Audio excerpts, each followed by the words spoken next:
Hello, you're listening to a Talking Spirit Anime Cast. My name is Andrew, and I'm joined here with Chris. Yo. Today's episode is our Winter 2024 Anime Season Reviews, Part 3 of 3. This is the last one. If we run out of time, we're just going to stop, and you're not going to get a review. Yep. I've decided that. Yeah. Whatever's left, which would probably be Sengoku Youko, Unwanted. Anyways, yes, we're going to be doing Fluffy Paradise, Shangri La Frontier, Poggers. My instant death ability is overpowered. Wrong way to use healing magic. Banished from the Heroes Party second season, question mark? No. Oh no, he put it off, and then it got axed. So there you go. I think we're going to be able to pull off this episode. Right there. Boop. Isekai Onsen Paradise. Did you watch that one? No. Aww. Weakest Tamer began a journey to pick up trash. Dangers of My Heart. Chris's Watch. Unwanted, Undead Adventure, and Sengoku Youko. So, without further ado, we're at talkingspirit.com. That's where all of our links are, our social media links, ways to get a hold of us, ways to support us, all that good stuff. We thank everybody supports the channel. But yes, let's just dive right into it because we got a lot to go through, and I don't want to run out of time. So let's do Fluffy Paradise. It's my fault. I had to run home, let my little wiener dogs out to go potty, and You didn't have to, but you did. I did. Yes. No, I had to. You just clean it up I afterwards. have to be a proper person when it comes to my animals. Okay, Just so take care of it later. no, Yeah, it's a little mess. Just sweep it onto a no. pan and out the They door. wanted to get outside.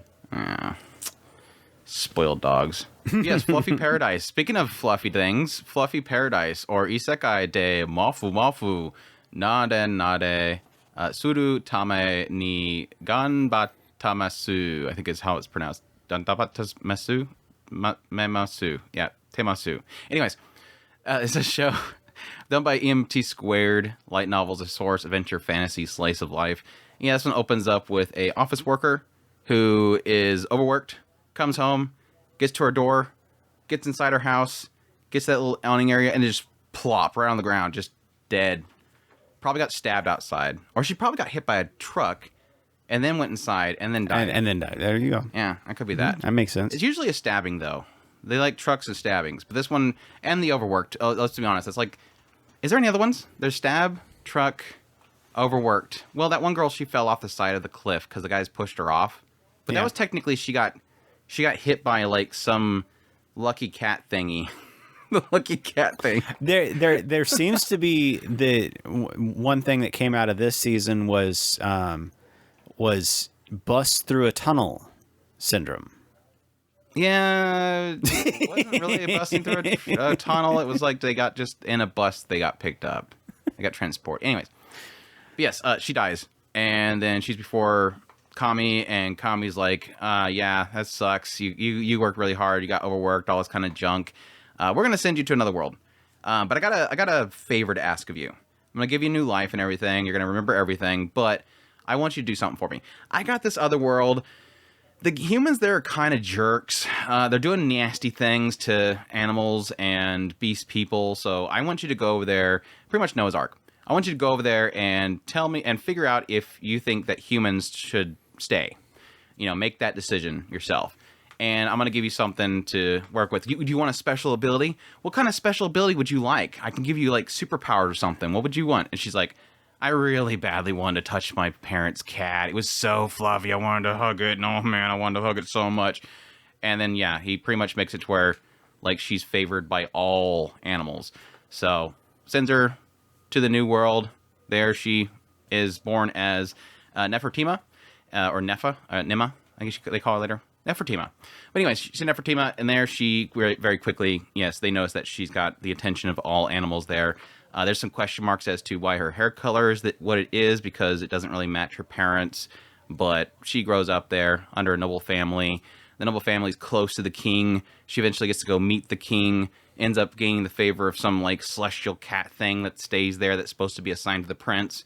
Yeah, and then her sister summons a dragon. She tames the dragon, or doesn't tame the dragon or anything, but she talks to the dragon. The dragon like bestows upon her like an item so she can communicate to him whenever he wants.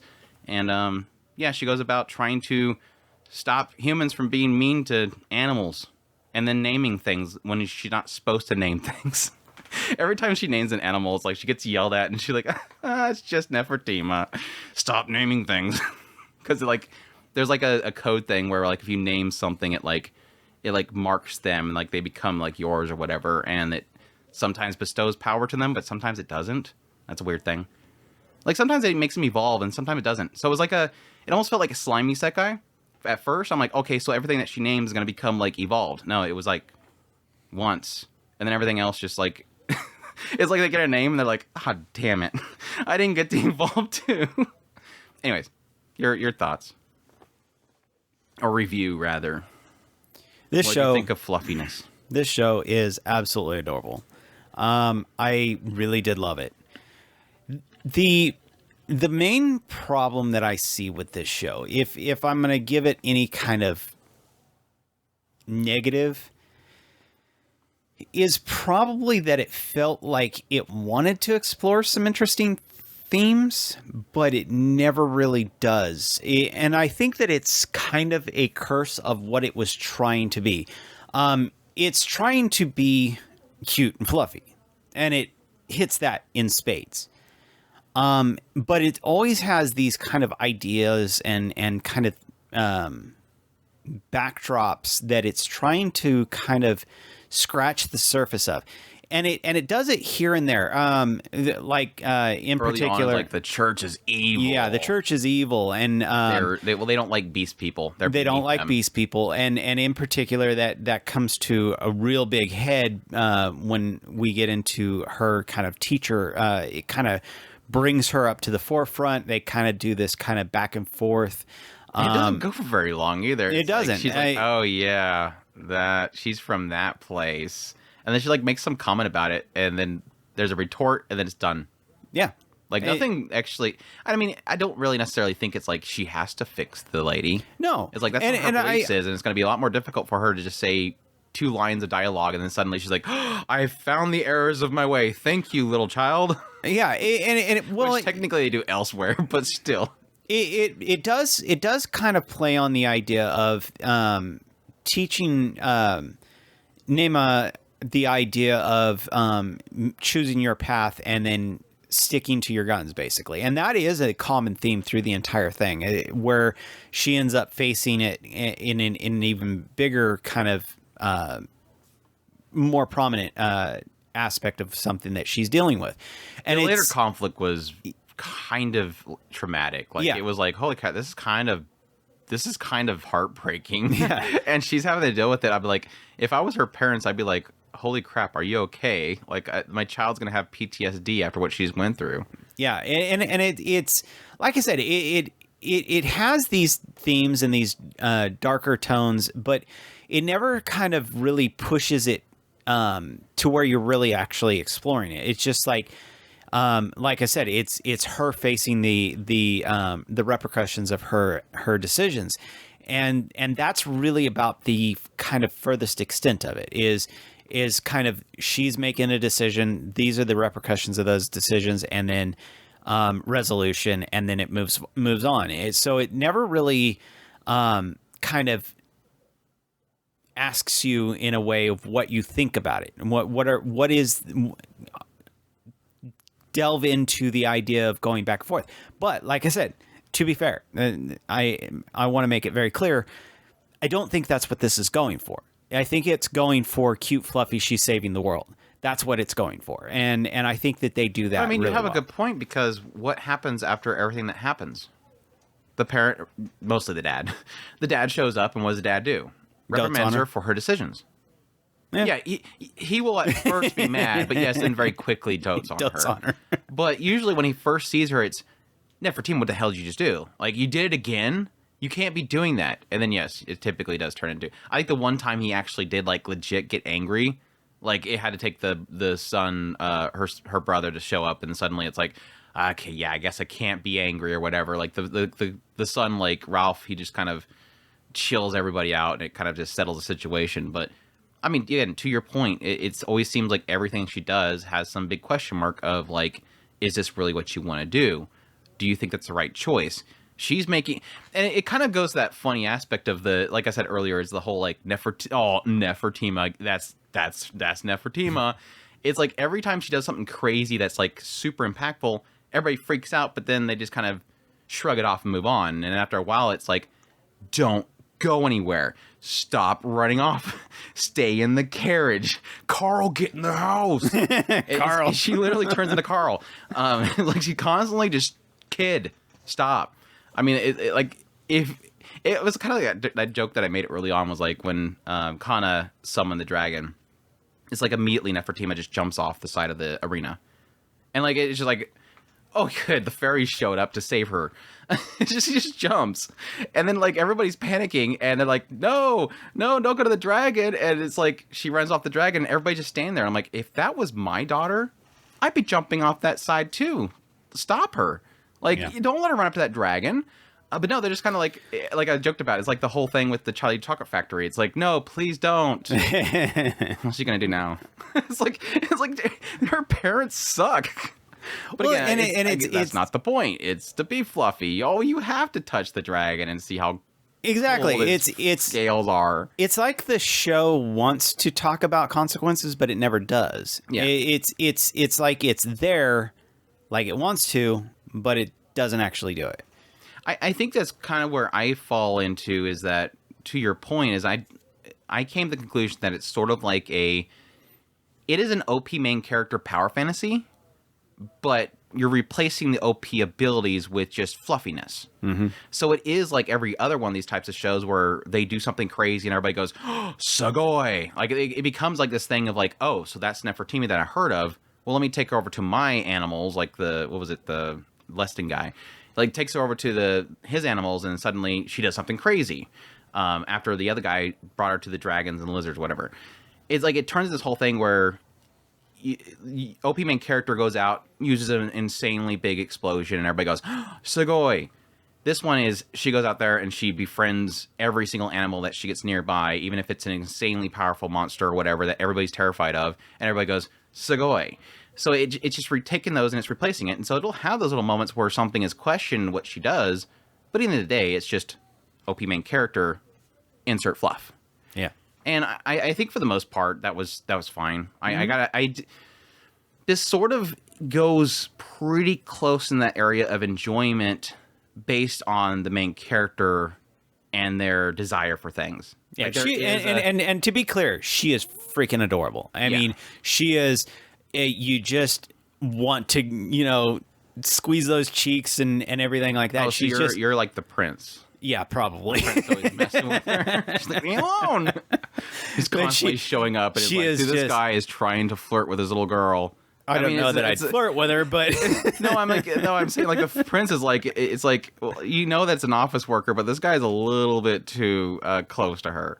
I mean, they were technically the families were shipping the two of them. I don't know that like they were probably gonna wait for her to get older, but still, I don't think the dad would mind her marrying the prince, but. Yeah, I do agree. It's like, it's got that element of just the fun of what Nefertima is. Mm-hmm. She's always happy. She's always excited. She's got a positive nature in what she wants to do, and that's sort of infectious to keep watching the show. Yeah. And I think that's, in the end, the reason why I kept watching it, just because it was just kind of fun to turn on and watch her try to solve something. But to that point, I admit that, like, while the later half it wasn't like the later half, it was like the later quarter.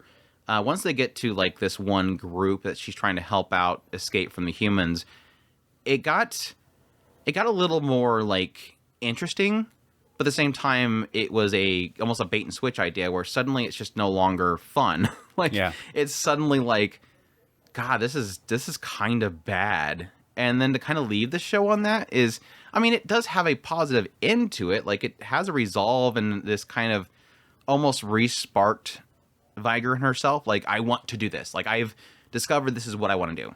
She found herself, her purpose, basically. And that kind of made it have a positive ending, but it is one of those endings where it's like, but what about her answering the Kami? Like, was she supposed to do something for Kami? Which, honestly, it's a light novel. I didn't expect this to have, like, the ending for the original story, which is, again, to solve the mystery of, does he flood the world? My Noah joke. I'm sorry. I'm gonna keep doing my anime Noah's Ark joke. It's like the fluffy, the cute girls doing cute things, fluffy moe mixed with Noah's Ark. Just Noah's a cute anime girl this time. I did like one of the interesting thing is I don't really care much for any of the designs, but I do like Nefertima's design. Like she's so unique in her character design, like for other anime. Whereas everybody else, I didn't really care much for overall. I liked the kobolds. Kodobotos? Yeah, I did like them. They were kind of. I'm sorry, I immediately think some of them were interesting. The other ones were like, okay, you just did a dog person. Okay. Yeah, that was weird. Like it was very mixed on that. They were like all like one gender. It felt like there was like no girls. No, the little one that wanted to be under Nefertima. The little sister. That was a she sister. Was and then there was the older sister. And then I don't think there was any other girls. Yes, there was. The main one. The one that was talking to her all the time. Right. I'm saying that one and the little sister. Okay, that was like that was it. I mean, I think there was some other shots that had some, but it was like most of the time it was like, where's all the girls? Like I guess could be that they just it's one of those types of setups where there's lots of men and there's only one female and that's the one that births them all or something. I don't know. They only have one female every generation or something like that. Yeah, right. Who knows? It might be the Kodoboto way. I always think of Harem Labyrinth in Another World whenever I hear Cobalt now. Kodoboto? What's a Kodoboto? What's the phrase? Kodoboto desu kara or something like that. I just keep thinking of that. It's like, yeah. It's like, it's so weak. Well, it's a kobold. I love that scene. Anyways, it's like my favorite scene in the entire show. I'm sorry. It's just so funny how she's so casually going, it's a kobold. Like, what are you expecting? It's just a kobold. I'm like, well, I watched Grimgar Fantasy and Ash. Kobolds are not nice. Anyways, yeah. They're worse than goblins in Grimgar Fantasy and Ash. Yeah, goblins are pretty brutal. But yeah, it's fluffy. I will admit that like it was kind of back and forth on visuals. Like sometimes it was fine. Sometimes it was really kind of they put a lot of attention into Nefertima and whatever she's hugging. But other than that, like everything else is just fine. It has some interesting story points. Like I think the whole thing with the treasurer, accountant or whatever guy trying to finding out about the corruption and them taking all those stuff down. She somehow manages to find it's almost like Dr. Elise, where it's like just trouble finds her, or she finds trouble all the time. Yeah. Whereas for some, if Nefertima's like, hey, I was thinking about going to the butcher, suddenly the butcher starts sweating because he knows like some big controversy is going to come up as they come into his place. Like everywhere she goes, there's some sort of thing that's going to happen. No, it's more along the lines of everybody like ducks and covers whenever a cat comes into the room because she's going to be chasing it. But yeah, it was fine. I wouldn't really kind of tell anybody to go out of their way to go watch the series unless you're just looking for something fluffy. Yeah, literally. Because I didn't really feel. I think in the end, it's one of those shows where I don't feel like I got something out of it. Yeah, and that I think is kind of the main thing that I was kind of trying to hint at. It's not that it's bad, because I really did enjoy it. As a cute, fluffy show, it's perfect. But the problem is that the entire time you're watching it, you kind of feel like there should be more to it. Yeah. And you just will sadly never get that. Yeah. Yes, that's Fu Paradise. What about Shangri La Frontier? Did you end up watching Shangri-La? No. Oh, that's a surprise. I did not get past the lady on the meeting the lady and them. So you fell practicing. Off like mid. You fell off. Yeah. You fell off when the new season started and never got back. Pretty much. See, that's what my problem is. I got to that point. It was like the middle core point, and then gotten this first impressions of everything else, and I'm like, crap, I'm gonna be able to get back to this. Yeah, because we were talking about it that one day that I had watched them while they were getting ready to practice and get stronger, and it sounded like at that time I was just ahead of you, and I'm assuming you went and passed me up. So yeah, went and finished it. But yeah, Shangri La Frontier, Kusoge, Hunter, Kamige ni Idoman to Su, which I think they got a second season coming up. I think I'm going to end up seeing an announcement for that. So this should be coming back. Don't quote me on that, but I'm pretty sure I've seen something that was second season. It was one of those ones where like I think I heard that it has second season, and then I seen a post saying that it's second season. I'm like, I think I remember that, but maybe not. But anyways, but yeah, this is done by C2C based on a manga. I thought it was a light novel. I guess it's manga. But yeah, anyways, this is a story about a guy that is a trash VR game player, Hunter. He likes to play. There's VR technology. Everybody loves VR. There's got lots of games out there. And yes, a lot of trashy games. And he's again, a trash game hunter, which is somebody that goes out, tries to find the worst, buggiest games and conquer them.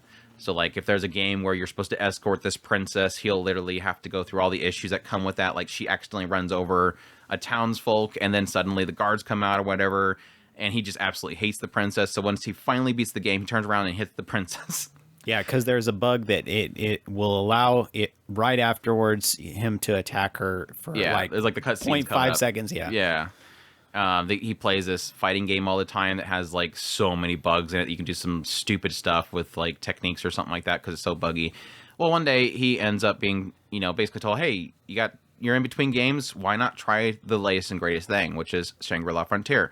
It's this VR game that everybody believes is like the best VR game ever. The God tier. And yeah, he ends up, on a whim, sure, let's try it out. We've been doing this all the time. Why not? He gets into the game, and sure enough, the response times are perfect. You can do whatever you want.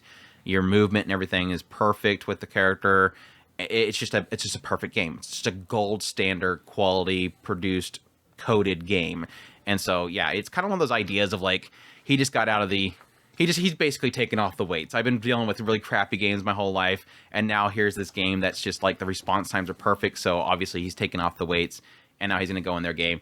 He's got like nothing but luck in his stats. He's like going for like no gear. He just runs around with like no shirt on or whatever, no pants, and just has this one bird helmet on, and is just kind of wrecking the game. At the same time, you have like this girl at his school that has a massive crush on him that's trying to find him in the game. And she's been playing the game beforehand, hoping that he'd play the game so that she can hang out with him. Basically, the store owner tipped off this girl because she knew the girl liked him. And so she tipped him off that, go start this game and get built up. And then when he starts playing the game, you can play with him. And then literally the store owner is like the best wingman. So yeah. She's been building up, and finally he's playing the game, and so she's trying to find him in the game, and of course realizing really quickly he didn't even go to the first town. He just literally bypassed it, went to the area boss, and got to the next area. Over time, eventually friends from his past gaming come over to the game, or someone was already playing it technically. One started playing it, the other one was already playing it. The one that was already playing it was a PKer, and he starts to hang out with them after a while. He ends up running into like a random rabbit that ends up unlocking like some side quest thing that really nobody knows about, and that leads him to talk to like this bunny leader that starts to train him, and such and such and such. Line of stuff. There's also this whole thing where in this server, in this game, there's like these rare mobs, these rare bosses, and at some point he ends up running into one, has a really long fight with it, but ends up losing to it, ends up getting cursed by it, which makes it to where he can't like wear any gear, wear any armor, which was not that big of a deal because he wasn't already. Things that are lower level than him run away from him, which is kind of a bothersome thing. Something else. What was the other thing? Something else with it, but yeah, he ends up getting cursed, and he wants to find that thing and beat again. And it's mainly around an idea that like his whole mindset is that if you're built in a game, you should be able to be defeated basically. So he's gonna do everything he can in order to take down this one boss. So yeah, they end up doing some big, really long fight for this side quest that one of them discovered, and then what was the last arc? Oh, he was trying to get some materials for this blacksmith. So yeah, what was your thoughts for the first half at least? I found it strangely how do I put this? Compelling. I constantly wanted to see. He's the main character is a very Sonraku. He's a very very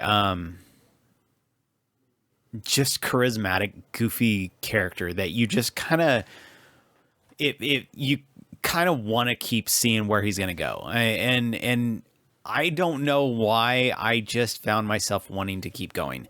I did kind of get frustrated that I was never able to get back, and as more and more of it piled on, it was like I just don't have time for it. I was hoping to make time this week, I did not. But all said and done, it is a goofy, fun show that I had a lot of fun watching. Now, the oddity is that it's like I think where you got up to was the best of it. Yeah. And it's like what kind of sucks about you not continuing is I'm curious if you have the same feelings as I am going beyond that, because I really feel like whenever Arthur and Oikazo, the two friends, when they get into the picture, I feel like it lost a lot of its flavor. Pendragon, I didn't much care for Pendragon. Yeah, I was hoping that she she would come around at some point, but the other character, I didn't mind that character. It was goofy, especially their interactions with each other. But Pendragon, I was hoping that maybe at some point that they would get around to explaining whatever her deal was, and maybe that would make her feel a little bit less grating, but she was kind of grating. Yeah, they kind of corrected course with her a little bit, but for the most part, it's one of those things where it's like, that wasn't worth kind of dealing with them. That's the problem. Yeah, I agree with you. I like the interactions. Like, there's a little bit of like just the bros hanging out kind of thing, just having fun. Because I mean, that's the gist of the whole show itself. Is just it. Early on, it feels like this is Sunraku going solo in what feels like a party-based MMO kind of thing, and he is trying to break the game in ways by kind of not doing what everybody else feels like is the norm to do. Right. But it doesn't feel cheap like you typically get with, like, I don't know, that one show, was it last season with the ordinary MMO player show where he just like goes in there and starts to doing the cooking. Same category as that one. It's the same concept there, where he ends up kind of like going crazy into something that nobody else does, but then it ends up being like OP. That kind of feels like it, because he's sort of doing things that normal people aren't doing, and he's achieving things. But it is kind of through, it's sort of highlighting the idea of it just through sheer will and skill that he's actually overcoming things. Yeah. But I had a lot of fun early on because it was that. It was seeing him just having fun.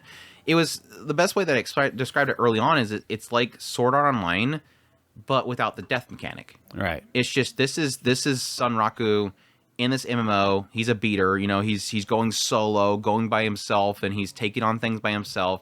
He's even doing the whole dual blade thing and high stats in weird ways, and he's overcoming things. And it was just fun just seeing him going around going, holy crap. So it does drop this. These Vorpal Bunnies do drop a rare weapon. Let's get another one. And he's just killing the Vorpal Bunnies over and over again until he gets 2 of the swords. And then he kind of goes on from there, and he, again, takes out this snake boss, and then ends up finding this random bunny, and then ends up in this bunny world. And then suddenly he's got this weird quest, and he's looking up the quest. I will acknowledge that the bunny worked with him. Yeah. The other two, not so much. That's what I'm going to get into, yeah. Not that they were, like I said, the blonde didn't bother me so much. I absolutely adore the cute girl that kept chasing him around. I mean, I think that it would have been just fine as her being kind of just this stalkerish type character. But I did find her adorable. Pendragon, that one was, I mean, the least of my favorites of all the characters that were interacting with him. For a lack of a better term, I mean, but I agree. The solo content was probably the best. I think what the PKers kind of bring in the picture is it starts to kind of edge into that edgy Sword Art Online side, which I didn't want. And that's sort of one of those reasons. But no, when I have to admit, before I forget, Saiger, after a while, like, I felt bad, and it was kind of comical. And then after a while, I'm like, this is kind of getting old. I not her in the game, because I think it's fun, like, yeah, showing up later on, and literally they have her have her take care of a situation with some PK stats. That was kind of funny. But no, like, everything outside of the game, when it constantly shows her and she's freaking out, it's like, this is kind of getting old. Like, do something with this besides just showing her squeeing and wanting to find him. It's like, it's getting kind of old. Anyways, but no, I agree. I think where this show was at its peak was the moment that he met Emil, the bunny, and goes into the bunny world and starts hanging out with Emil all the time. Because I think what that did so well is that it sort of brings it into the realm where it goes from, like, solo gamer and doing all these crazy things to now sort of having a purpose in that world, not just beating things and going, oh yeah, I figured out how to beat something that I should not have beat solo. It kind of turns into this thing where suddenly he's now going around with Emil, and Emil almost makes it to where it starts to blend into, like, sort of edging into that Log Horizon area. Yeah. Because at some point they mention, just so you know, when certain NPCs die, they don't come back. And it does get in that realm of like, oh wow, I kind of like Emil. She's super cute and she's super fun. And then it gets into the other bunny, the blacksmith bunny, which Kanade Seiyu, and I was like, holy crap, I love this bunny now. I think it even at some point he was mentioning the idea that it almost feels like he's playing a dating sim game where suddenly he's got all these like options to romance all these bunnies. And then you get into Emil's sister, who's like this crazy merchant that wants to like rope him into buying like things for super crazy amounts of money. Like I love. I'll give you a potion for free. Yeah. You know, it's like, how much money do you have? Because I can sell you these skill merging. And he's like, oh, I have this much. Oh, yeah, it happens to be that much. I just lost all my money. And it was like, I told you, be careful. But I love that because it was almost again, it was taken away from like the solo gamer thing to sort of actually making it feel like this world is a living, breathing thing. Not going in the realm of it being like, oh, he suddenly gets trapped in that world and suddenly who's actually human and who's actually NPC. But just going in the realm of, I kind of like these characters by personality and I kind of don't want them to disappear as NPCs. And yes, him blending in with them. Or him going out on adventures with Emil and Emil freaking out, or her having to disguise herself so that she can be in the groups of people, and everybody's freaking out because this guy's walking around with this familiar on his shoulder and they all want that same familiar. All that stuff was fun. And like I said, the moment that his friends come into the picture, a lot of that stuff goes wayside. It comes back to it now and then whenever he gets breaks away from them, but just like the whole leveling up and going to do the secret quest with the samurai and stuff, it was like, I mean, it was a cool fight, but at the same time, it just dragged and it wasn't fun. It wasn't interesting. So it kind of comes down to one of those series where I think it just like, when it works, it really works. And there's like these little lulling points where suddenly I'm like, I kind of miss what we were doing back there. Like, can we go back to that stuff? And sure enough, like towards the end of it, it goes back to it. And I'm like, okay, cool. We're getting back into the stuff I like. So it makes me a little bit excited for the next season. But it's like, at the same time, are we going to get back into these guys again and do these dumb things that they want to do that'll kind of ruin that steam that I feel like it has. So yeah, it's definitely it's an up and down. It's an up and down. It's got for the most part like peaks, but then every now and then it kind of just goes down this little valley. So I think for the most part it was an enjoyable experience though. Visually, it was a really good looking show. It was a really good looking show. I mean, it had some points where it was like it was taking a break, but it had some really crazy animation pieces, especially early on. Like I remember early on this show was like the battle holy with crap. the battle with the wolf was probably just beast. Yeah, later on they had CGI like crazy, but for the most part it looked really good. The samurai. So. Trying to think. I want to say the horse was, but I don't think the samurai was, question mark. I don't remember. I was talking about the scorpions and stuff, so, but they didn't look bad. There's a lot of scorpions, so you know when you get a lot of monsters, you gotta cut corners. Unfortunately, you gotta cut corners. My main point was hopefully the big fight. I want to say the samurai was like. Some shots was, but for the most part it wasn't. I think it's been a while. It's literally been like over a month at this point. It's been over a month at this point. No, I do have to mention I had a lot of fun hearing about dubs for this show. Mm-hmm. It's like one of those things where like I understand where they were coming from when they did the dub for the show, and I have no right to complain because I'm not going to watch the dub. But what happened? Oh yeah, this is what happened. It's story time. So, Wib Gaming, guy that I talk to regularly, massive anime fan, he at some point mentioned he was wondering if they ended up doing an English dub of a song in the show, because it was a Japanese song in the show, and he was wondering if they did an English dub. And I was like, he couldn't check at the time, so I'm like, okay, you're such a jerk to make me have to go check a dub. So I got what episode? I went to check the episode, and it was this episode where it had like him and Pin and the other guy in the bar. And they were talking about going out and power leveling and stuff. And out of nowhere, she's like, later losers or something like that, or later guys or something like that. I forget what they said. But anyways, he turns to Sunroku and says, are you ready to do it or something like that? And Sunroku says, you know it, fish daddy. And I was like, dude, you're not going to believe this. And he's like, what? Hold on a second. I screen captured, sent him the video because I wasn't gonna say anything because I knew if I said what happened, he wouldn't watch the video. I'm like, suffer with me, and I sent it to him, and it was literally like the fish. You know it, fish daddy, and I'm like, I went out and I tweeted. I'm like, what is a fish daddy? I have never heard the term fish daddy, but apparently the ADR translators or English dub people, they know what a fish daddy is. I don't know what a fish daddy is. I Google searched fish daddy. I couldn't find it. If Google doesn't know what a fish daddy is, you know something's wrong. So it's like, who made up fish daddy? Like, what is that? You could probably ask ChatGPT or Pilot or something. Yeah, it's probably gonna like try to find out some way of like back translating something to find a term. Like if you do like Arabic with like Hebrew and then you mix it in with some Japanese and then maybe if you throw a random Spanish letter in the middle of it, it's just kind of it turns the fish down. There you go. It'll figure it out, and then suddenly we'll find out the server's broke. But no, I knew there was probably gonna be a Poggers in there somewhere, and sure enough, later on somebody mentioned that there was a Poggers in there. I had to go find that. Somebody's like, "Are you just finally getting to finish the show?" I'm like, "No, I just heard about those Poggers, so I had to go look for it because I just wanted to laugh at it." And sure enough, when he killed the beetle, there's like those little. He was in that one. I don't know if you've seen this part. He was in this forest where there was like a bunch of these bees, and he used them to beat up this beetle, yes. And then he finished it off. And then when the beetle breaks, he goes, "Poggers." Like, jeez. Poggers, and the bees did all the work, and I'm like, I mean, I have to give credits to the English voice actor for having so much gusto in that Poggers, but it's like at some point, can we please agree that? Because there's a side of me that's like, yeah, I could see some people going, but it's like a gamer term. I'm like, no, it's not a gamer term. I don't think a lot of people, plus a lot of the translators, understand that Twitch terms are not gamer terms.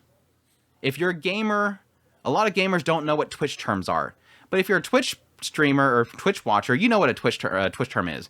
So it's not mutually. It's not like mutual here. Like we don't do like there's not both here. So and again, Twitch terms die so fast. Like I have to admit, with little I touch Twitch and stuff, and I probably have nowhere to speak here because I'm not a big Twitch watcher or Twitch streamer or Twitch chatter. I would probably say it's already getting old. Like at some point, Poggers is going to go into obscurity. So can we not at least immortalize it inside of a dub that's going to go on a Blu-ray? That's my only argument there. But anyway, this is going to turn into a dub versus sub conversation. Oh, we forgot to mention the best character of the show. Still remains Mia. Mia, every time Mia was on the screen, I loved her. And she's literally one joke. But it made me laugh every time. Was she in a couple of the other scenes in the latter parts? Because yeah. Every time she shows up, she tries to kill somebody. Yeah, I only see. I hadn't He's seen like, her. You're I hadn't in the seen middle of her. town. Don't do that. That's a player. Yeah, I hadn't seen her in a while after the up to the. Yeah, she disappears for like quite a while. Yeah. But in the moment they go through a town or something like that, she'll suddenly pop up and just want to shoot something. Like she tried to kill Saiger. I think she tried to kill Sunraku when he ran through with like Immel and the other bunny on him because they thought that it was like a monster or something like that. And yeah, I tried to shoot people. It's just it was great. I love it. The guy's like always with her, like really badly wanting to get with her, obviously, and he just having to deal with her just randomly wanting to be like I think I said in our first impressions, like if she doesn't end up as a PKer by the end of this show, I'm gonna be mad. Like I hope it. Hopefully, maybe in the second. I guess this is a spoiler. I hope that at least by second season, she ends up in the PK groups. Like she's like I couldn't stand anymore, and like he's off to the side and he's not like established PKer, but he's always there and they're like allowing him to be in the area. But she's like in the group of the PKers taking out people, and he's just constantly going, "Can we stop PKing people?" It was interesting. So yeah, good stuff. Good stuff. Pretty fun little ride. But yeah, that's Shangri La Frontier. My instant death ability. It's time for that show. Ugh. Well, what? Nothing. What? Did you watch it? You didn't watch it? You didn't like it? You did watch it, but you didn't like it? I didn't say if I liked it or not. You went ugh. You did the ugh thing. Well, that's a big sign there. It was just an accidental. Just came out. Did like a fly fly into your mouth? And you're like, yeah, it was right a fly. When I said the probably name of it, like, he probably sent it to me. Did I get the right one? No, you got the first one. There it goes. I think, right? Yeah, but you got to move Fluffy. Down. As much as I want Fluffy Paradise on the screen, you might want to move it up. Fluffy Fluffos? But yeah, my instant death ability is so overpowered. No one in this other world stands a chance against me. Sokoshi cheat ga saikyo sugete isekai no yatsura ga marudai aite ni naranare in deska. Sorry, in gaska. But yeah, this one opens up with a bus full of students, and they're, yes, as Chris spoiled earlier, driving the bus through this tunnel, then suddenly out of nowhere, they come out the other side, and they're in the middle of a field. And they've been isekai'd into another world, a fantasy world. Well, very quickly, this, what's her name, Mia or something like that? Sion. I was way off. Sion shows up out of nowhere, and she walks in the bus and splatters the teacher, splatters the bus driver, and says, "Hey, kids, I've brought y'all here from another world. You're all gonna be sages. You're gonna be building yourself up to be sages. I'm gonna install something into y'all, and it's gonna give you guys your ability. And if you build up yourself enough and become sages, you're great. But if you don't, you'll become livestock." And then she leaves. And immediately they get their first quest, which is survive a dragon that's going to come attack them and eat them. And very quickly, the students kind of gather up. They leave all the kids that were actually not, they didn't glow, so they weren't given abilities. They leave them behind to die. They end up locking them in there, putting like this aggro effect on them because one of the students get an ability to make things draw to them, like an aggro thing. So they end up leaving them in the bus and running off. Those students include Takuto and Donora. Now, Takuto, he was asleep the whole time. And Donora, she did not glow when that whole thing happened, so she didn't get an ability. And that was two other students. Well, very quickly, this dragon comes over, starts killing the two other students, the two randos. And then as Donora is trying to wake up Takuto, he finally wakes up and he tells the dragon to die, and the dragon dies. We come to find out that Takuto has an ability, which is instant death ability, that he can tell anything to die, and it just dies instantly, just bam. And Donora didn't know about this, but Donora was like, "Hey, yeah, they all left us. They said something about the Shion lady said something about going to this one capital or whatever, so they start to go there. They run into some kids that apparently previously were isekai'd in this world, and so they're a little more knowledgeable about the world, and then very quickly Takuto kills 2 or 3 of them, and then before telling the other one to go away. And they start traveling the world. Over time, we learn about like all these different sages that are already in the world, and how some people don't really don't like the sages. And yeah, there's a whole system of just bringing people to this world to become sages, to fight other worlders, because it seems like certain groups are coming from other worlds to attack this world, and I think they're pretty much using this. I don't really know. Right. That's the extent of what I know. The rest of it, I don't know. I don't know. There's sages. There's other worlders.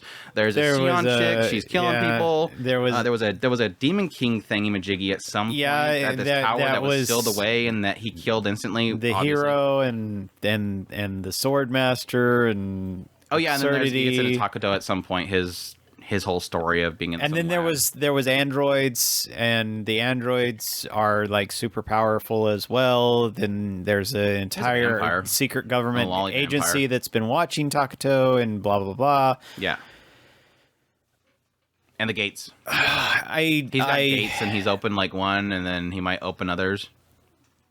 I don't want to openly hate on this show, but I really didn't much care for it.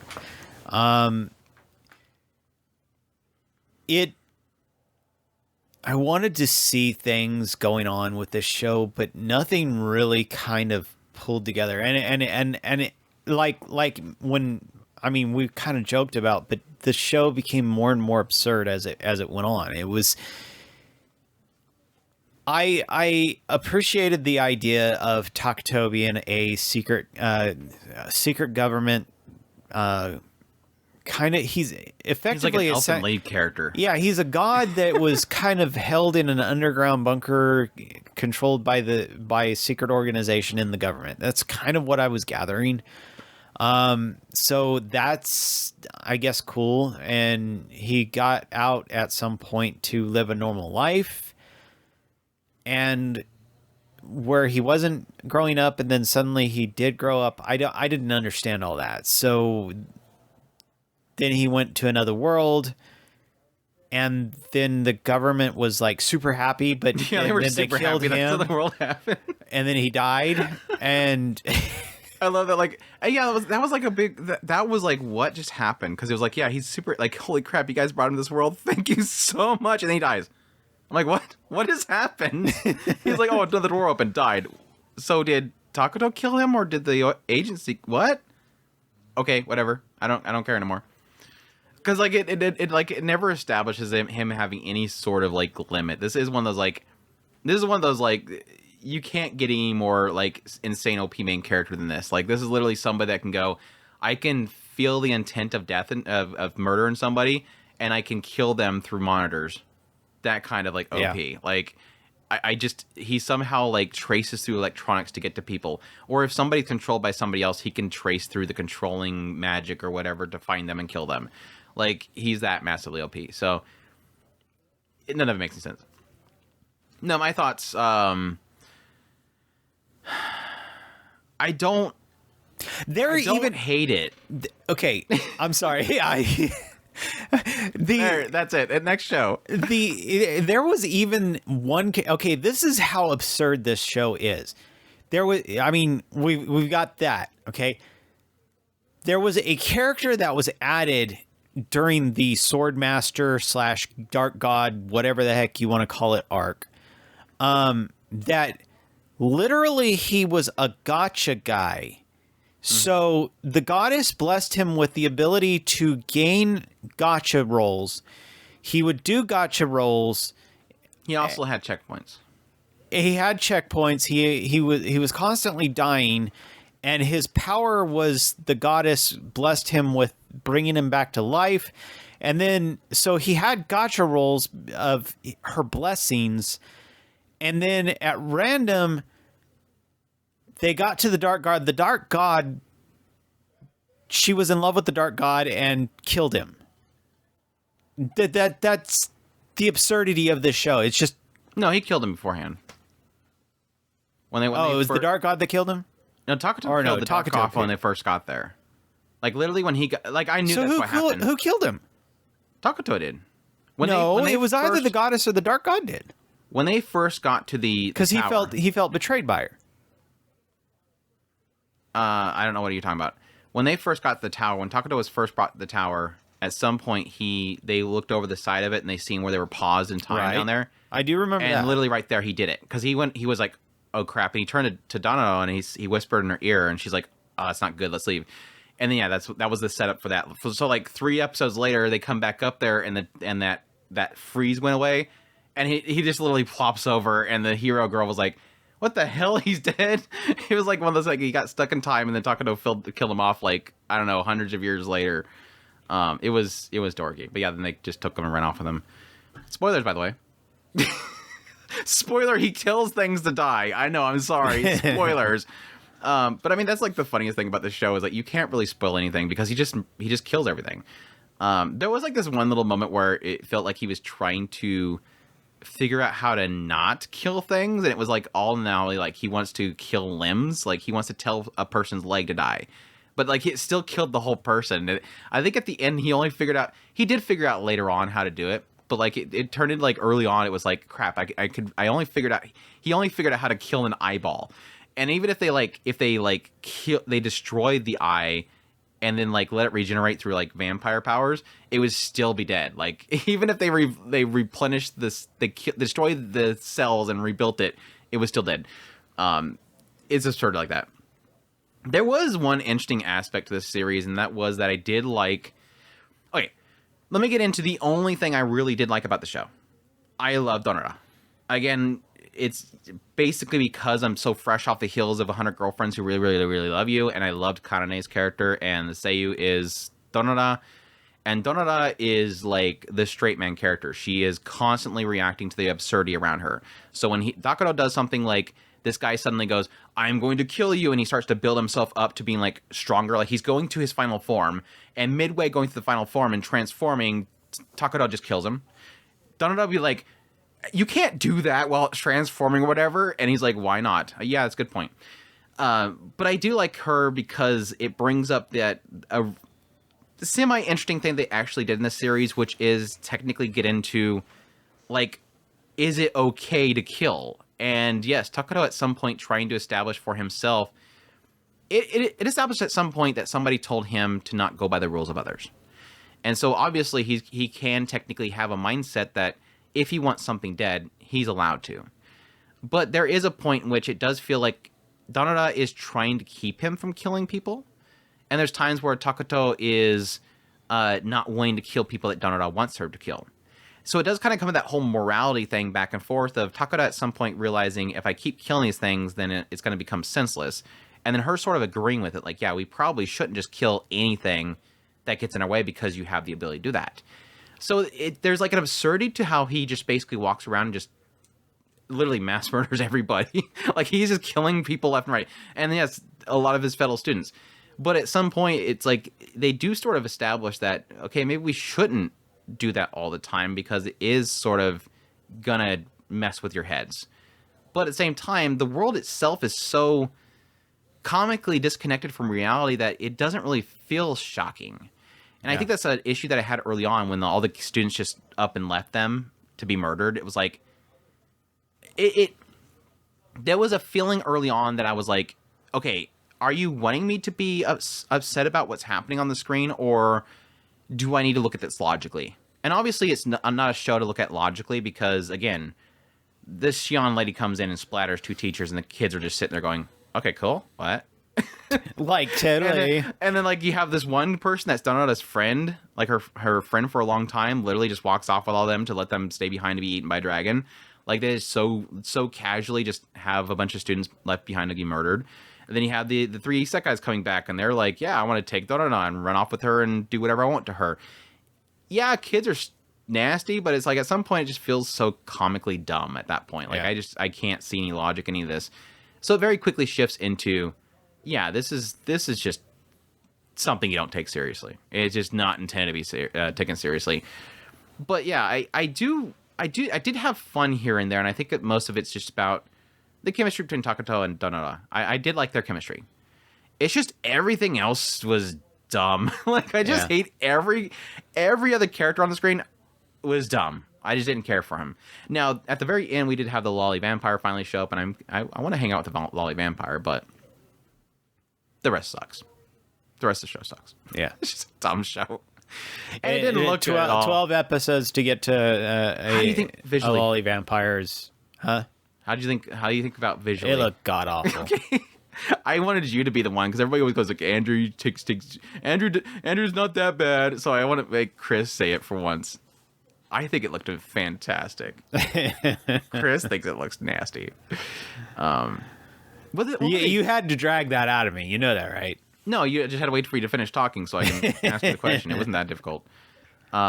They did get into something decently interesting towards the later part. They do have sort of a system they're wanting to get into for, I guess, like how to get back, but I don't know if it's gonna be all that interesting. I don't think it got an end of the season announced for it. I doubt it will.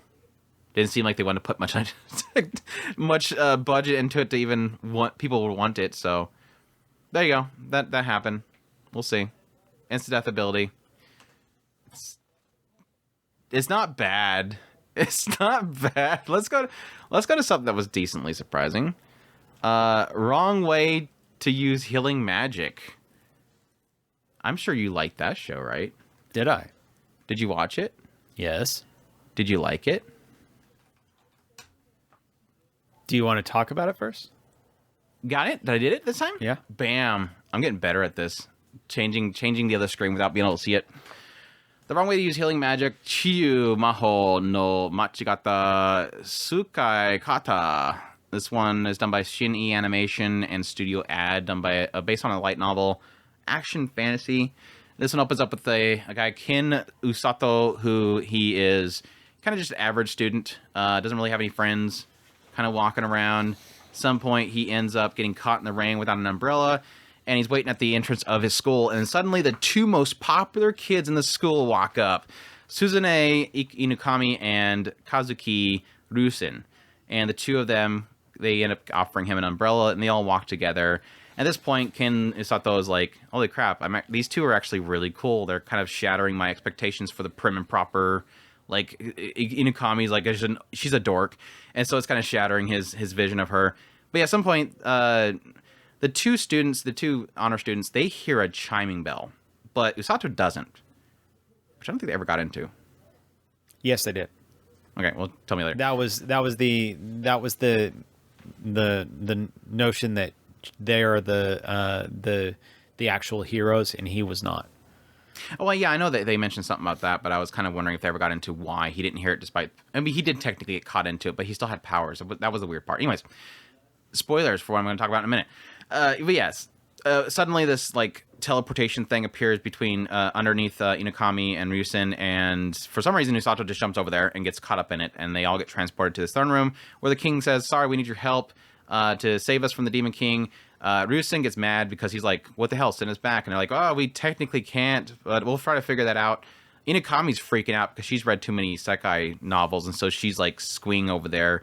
Usato the entire time is going, please stop, Inukami, you're ruining my image of a prim and proper rich girl that's like the most popular in the school.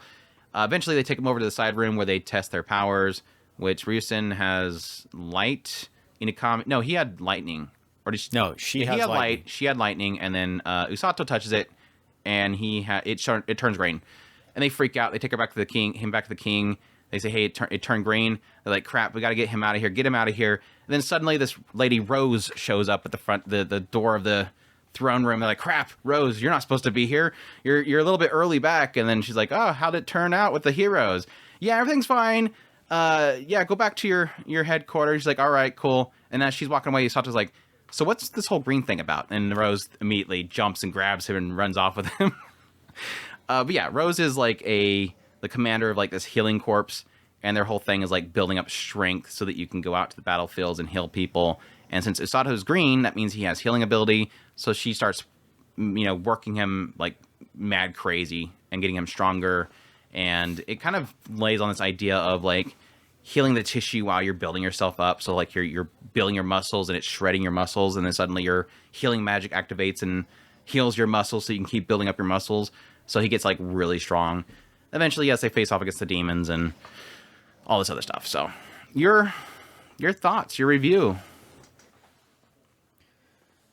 of Wrong Way, healing magic. I don't know that I can. Oh, and a bear. I can give a proper, because it would be the wrong way to do it. Bear. It was a bear. Yeah, it took a while for them to say the title. It was like what, episode 10 before they finally said the title. Yeah, actually was. That's the wrong way. I'm like, whatever. I actually really like this show. It pulled this off in some kind of weird, crazy way. I actually am super. Did they announce a second season on this? I think so. I really hope so. I enjoyed this show so much. Between the kind of outcast type group, kind of building themselves up, self-improving, kind of the rivalry between Usato and Rose, and yet Rose is this mentor. There was just so many kind of cool things that were just involved in this one. I wouldn't say it's like the top of the season, but it was definitely enjoyable enough that I did keep wanting to come back. I do kind of love, and I think I mentioned this in our first impressions, the idea of the wrong way to use healing magic, the kind of flipping the entire healing magic thing on its head. And I really love that. And it's kind of one of those cool things that did they ever really dig into it and make it anything kind of super special? No, not really. But it was cool as just this idea of using it, because you are tearing muscles as you're working out. And so using that to make yourself stronger by technically skipping most of the entire system by making it to where your body never fatigues. Really kind of a cool idea. I love it. But yeah, that's really all it is I just had a lot of fun with the show. The characters are very likable. I did enjoy a lot of the goofy things. The probably only thing that I would go against this show is sometimes the jokes did seem a little dragged out, but that's about it. Other than that, I just enjoyed it. No, I don't see a second season. Yeah, which kind of sucks because they just finally brung Amako into the whole picture, and it was so funny because like we had like key art and everything had like this big kitsune character off the side. It's like, oh, she's so cute, and like she shows up once, and at the very end, it's like, okay, now they're gonna finally get into her, and they just don't. No second season. Sorry, we got a cute demon girl. Yeah, that thing.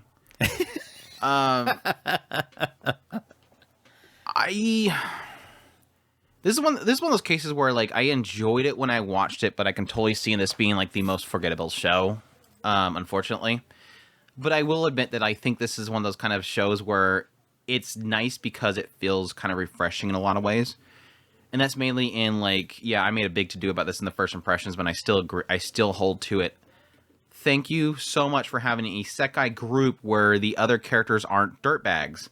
I mean, we just got done talking about one with cheat skill and instant kill ability. Like, Inukami and Ryusen are just such good characters. Like, they're such fun and just enjoyable characters every time they're on the screen. And I like how they finally got into Inukami. And I'm assuming later on in the novel series they'll probably get into Ryusen. Like, early on, Ryusen he's the popular guy. And he's just like, he's mad that they got summoned there. He's the one that's like, send us back. Like, he's trying to protect them as a group. Like, you're going to send us back now. He doesn't want them to be there because he's obviously it's like, this isn't right. Inukami was great because she was, he's really like her character design. I mean, she literally looks like I forget what her name is, or whatever her name is from somebody pointed out to me at some point. And I was like, yeah, that's it. Danazen or whatever. That thigh girl there, like, she kind of looks like her, and I was like, yeah, technically is probably why I like her character design so much. Like, she's just very cute. But I like her personality too because she's like she was a little bit much early on, but not because of her, but because of him. Like, because she's totally geeking out, and I don't mind that. It's because Usato has to point out every 2 seconds. Oh, don't destroy the picture that I had of you in my head. It's like, just stop, please. You don't have to respond to it every time she does it. Just let her be cute. But I like her personality. She's a dork. She gets like super like flustered over his pecs that he starts getting. She loves the bear. The bear hates her. She keeps trying to touch the bear, and the bear keeps swatting her hand away, and she keeps grabbing the bear. She's super cute. And then later on, they actually get into her character, like what her thought process. It's one of those things where like early on, it's a joke that she's excited about being there. But then later on, when he gets her alone, suddenly it becomes like an actual topic as to why she's so excited to be there. And it's like, cool. I like they actually brought that up, and yes, it sort of does tie into Hisato too. So it's like out of nowhere, finally we get like some actual character development with them and showing what they actually think about being there. Again, I'm assuming eventually we'll get into Ryusen unless I'm forgetting. But yeah, that's about it. I think for the most part, I just like the chemistry between the three hero ? That are actually brought to this world.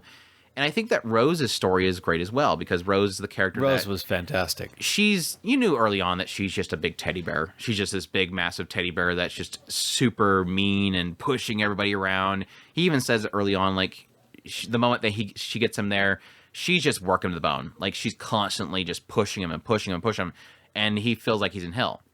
But at some point he realizes, oh, but because she's doing this to me, I can be useful to Inukami and Ryusen. I can help them. Because yes, kind of like what you mentioned earlier, those that heard the bell chime is technically the heroes, and Usato got kind of taken away. So the kingdom itself doesn't have Usato to use, so they're just focusing on Inukami and Ryusen. They're trying to build them up to be heroes. And so Usato kind of gets disconnected from them. And they come and visit every now and then, but the idea is that he's going, okay, I don't see how me being able to heal my body is going to help them out. But he acknowledges at some point, Rose has helped me figure that out. And then it gets into Rose's history and why she is pushing him so hard, and the idea of the actual rescue squad and what they're doing. And that all kind of builds up to Rose's character and sort of what she's trying to undo. Like this past mistake that she regrets terribly that she's trying to undo. and that's in kind of Isato. She wants somebody to have her back, that she can trust to have her back. So all that stuff was refreshing and interesting. So I like the main forecast. But then everything outside of that, I think, is where I just didn't care for. I don't actually care for the wrong way to use healing magic, which honestly isn't that wrong. I mean, it seemed like it was pretty obvious. I think it's unique in the idea of the building out the muscle and rehealing the muscles and stuff. But it is kind of one of those things of like, we're sort of getting a lot of these healing magic oddity type isekai shows, and this one isn't really doing enough. That makes it interesting. It's just him getting OP physically, and that's about it. I was kind of hoping it would do something else with it, but then when they finally said the name of it, I was like, okay, I guess that's what the wrong way to heal you. Okay, sure, that's what it is. We'll go with it. We're gonna heal it to death, kind of thing. So, shrug. But yeah, I don't. Again, it's doing enough that it made it refreshing. I liked the characters; they were good personalities. It's just everything outside of that I didn't really care much for. And I do acknowledge that I can see this show just being very forgettable because it didn't do enough of these basic moments that were impactful.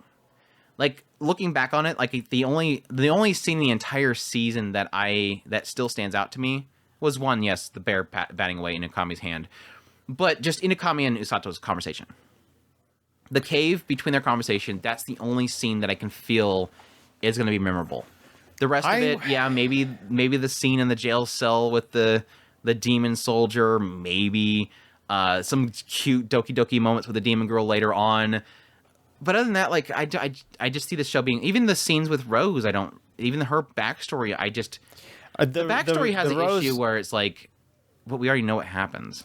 So I didn't really get connected to that whole story. The Rose good job moment was probably, to me, the best moment. But yeah, I could see the cave scene with Inukami was really good. Those two are the ones that stand out the most to me. Yeah. Even him and Ryusen and their bonding moment wasn't that big. It didn't hit the right way.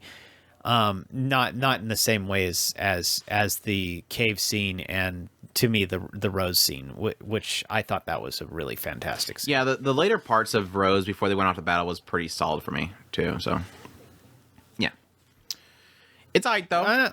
I was going more for the good job one, the one where she kind of inadvertently revealed that there was one before him, and it wasn't the actual backstory, but when she kind of gave him that props, I think it was.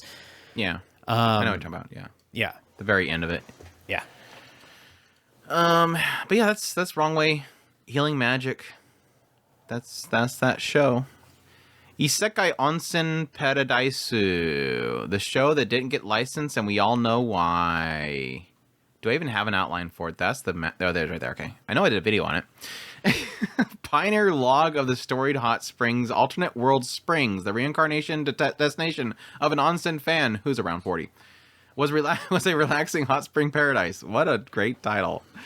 Meito isekai no yukataku ni ki ara fo onsen mania Tensei Saki wa Nonbiri Onsen Tengoku deshita. That title. Done by Studio Wolfsbane and Bloom Z. Based on a light novel. Genres are ecchi fantasy. And yeah, this one opens up with Kozo Yukawa, and he is trying to help this one area by finding a hot spring in the area itself, and he senses he knows where it's kind of at, so he's kind of going in these mountain ranges and trying to find out where it's located at. And then he falls. And then it cuts over, and he's in another world where he's met by Mayodama, who is sent there by some goddess to protect him and guide him. And he very quickly finds an onsen and strips down and gets into the onsen. And then tells her to strip down and get in the onsen because it's proper etiquette at an onsen to strip down. And then an elf comes by because the elves apparently have designated the onsen as being sort of this area of poison, so they stay away from it. It's like a forbidden area, And she's kind of like surveying the area and notices them in there. So she immediately thinks that it's a demon and a ghost or something like that in the onsen because there's somebody in the place that nobody goes. And then he tells her to take her clothes off and get in the onsen. And then her sister shows up and was checking in on her sister. And then he tells her to take off her clothes and get in the onsen. And then he explains to them about the fact the onsens are not poisonous and that you can use them. And that changed their whole perspective and their entire history of the elves. And then they go visit a king. And spoiler, the king's an isekai. And the king, who's actually a girl, he tells her to take her clothes off and get in the onsen. And that's they build onsens too.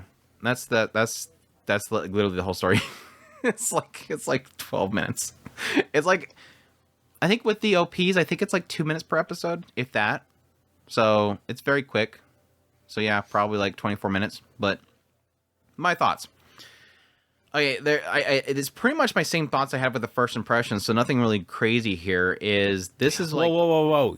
Are you saying that in 8 minutes you did not change your thought process on the show? Right. Because I think I watched like 4 or 5 by the time we did the first impressions. No, this show has like 2 major problems. I guess I always go back to the same thing I always say about ecchi shows. If you're going to make an ecchi show, and no matter what studio you are, if you can't make the characters look on model and look good, there's no point to the show. If the ecchi does not look good, if the bodies do not look good, there's no point in doing the bodies. It's like you can make a really terribly looking show that is anything like a comedy, an action show. Maybe action show is kind of questionable as well. Like if you can't make that look decently good, there's no point in having action if you can't make the action. But ecchi especially, if it doesn't look good, there's no point in doing it. I really do. I think at the end of the day, after watching this whole show, I'm still of the mindset that I think this was a very cheaply put together advertisement for light novel.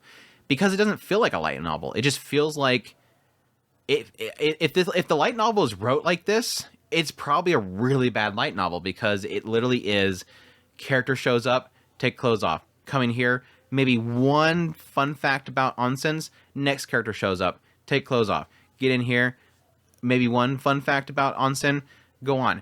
And I can assume that the light novel is very much so from the perspective of somebody that really likes onsens, and it's just throwing some ecchi humor in there just to keep it fresh. But I think that how rapid fire it plays out, I'm assuming they skipped a ton of actual fun and shenanigans of the characters being in the onsen and talking about things in the onsen. Because it feels like it just doesn't have anything in there. And what the hell are you going to do with 2 minutes? Like, honestly, you might be able to get one set of dialogue out, maybe a paragraph of dialogue out before the episode's over. So again, I kind of, in the end of the day, I figure it's just kind of just to show off the characters, concepts, and the idea of what's going on here. It's like in that area of this should have just been a TV promo and just leave it at that. Like, because that's been the case. They've done, like, promos for different mangas and stuff like that. That's, like, literally a short ONA or whatever they broadcast on television. This one feels so cheaply thrown together that it's just not even... It's not worth anything. And I also made a comment early on, and it'll probably get fixed if they actually do a Blu-ray. I'm assuming they're going to do a Blu-ray. That early on, they broadcast, even in Japan, they broadcast a few of the episodes uncensored, but it was still lower. The bottom half was still censored, which is typical, unfortunately. Even the butt, so that's what's weird. But the chests weren't censored. And then, like, at some point, they stopped broadcasting the tops uncensored. And that was kind of a little bit of a bummer there, because it's like, again, what's the point? If you're going to be censoring it? Again, that's the whole point. So it's like, at the end of the day, I got a couple chuckles early on because it was an absurd idea. It's an absurd idea. This guy is literally just yelling at these random anime girls in a fantasy world to stop splashing, stop using magic. It's rude. Take your clothes off. And that was it. Chuckle for the first 2 episodes, and after that, it was like, yeah, you've kind of used up that joke. If there's nothing else, then it's not worth it. And again, visually, it wasn't that good, so it never really corrected course there. So, in the end of the day, just watch Immoral Guild. Or any other... I would take Immoral Guild 10 any other times fantasy ecchi show out there. This one's not worth it. And especially not worth it to go out of your way to try to find it. So, there you go. What next? Weakest Tamer and a journey to pick up trash. Weakest Tamer. I don't know why I have a desire to say trash. It's a weird tick I suddenly have gotten, apparently. Psycho Tamer. Psycho. No, it's definitely not Psycho.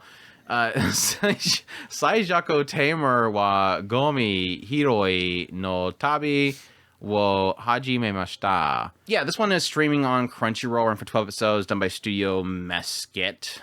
Source of light novel, adventure fantasy. And this one follows a girl named Ivy when she was very young. In this world, essentially, when people reach the age of, 5? They get assigned by the church through its, ritual. They'll be assigned a skill, which can be multiple skills, but you'll get assigned a skill and then a rank for your skills.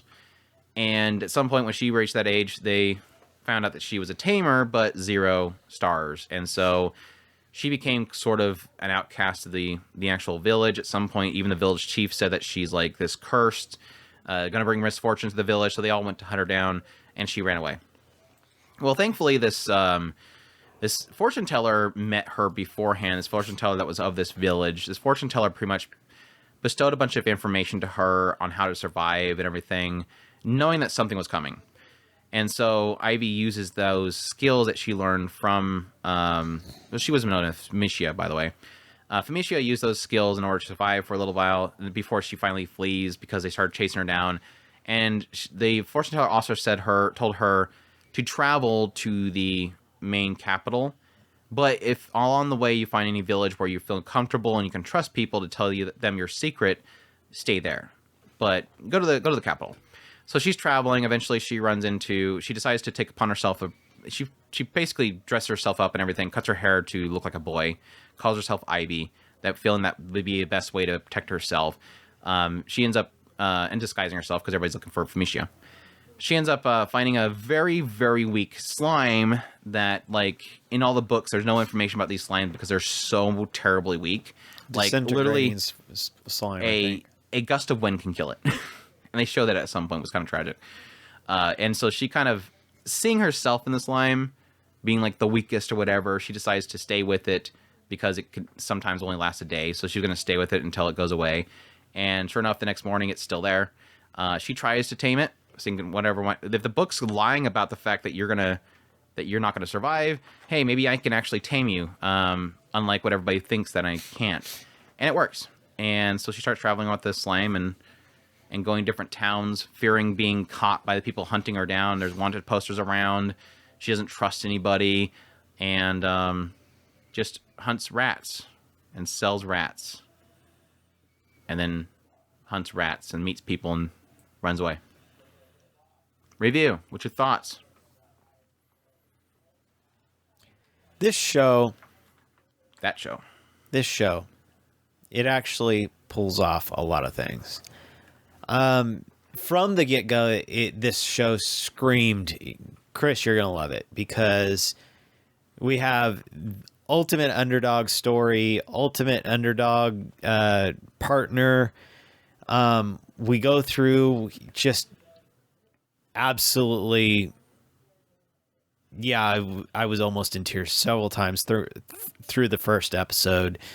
Second episode, we went into going through just some rough times. Poor girl is just constantly just so paranoid, and I loved seeing this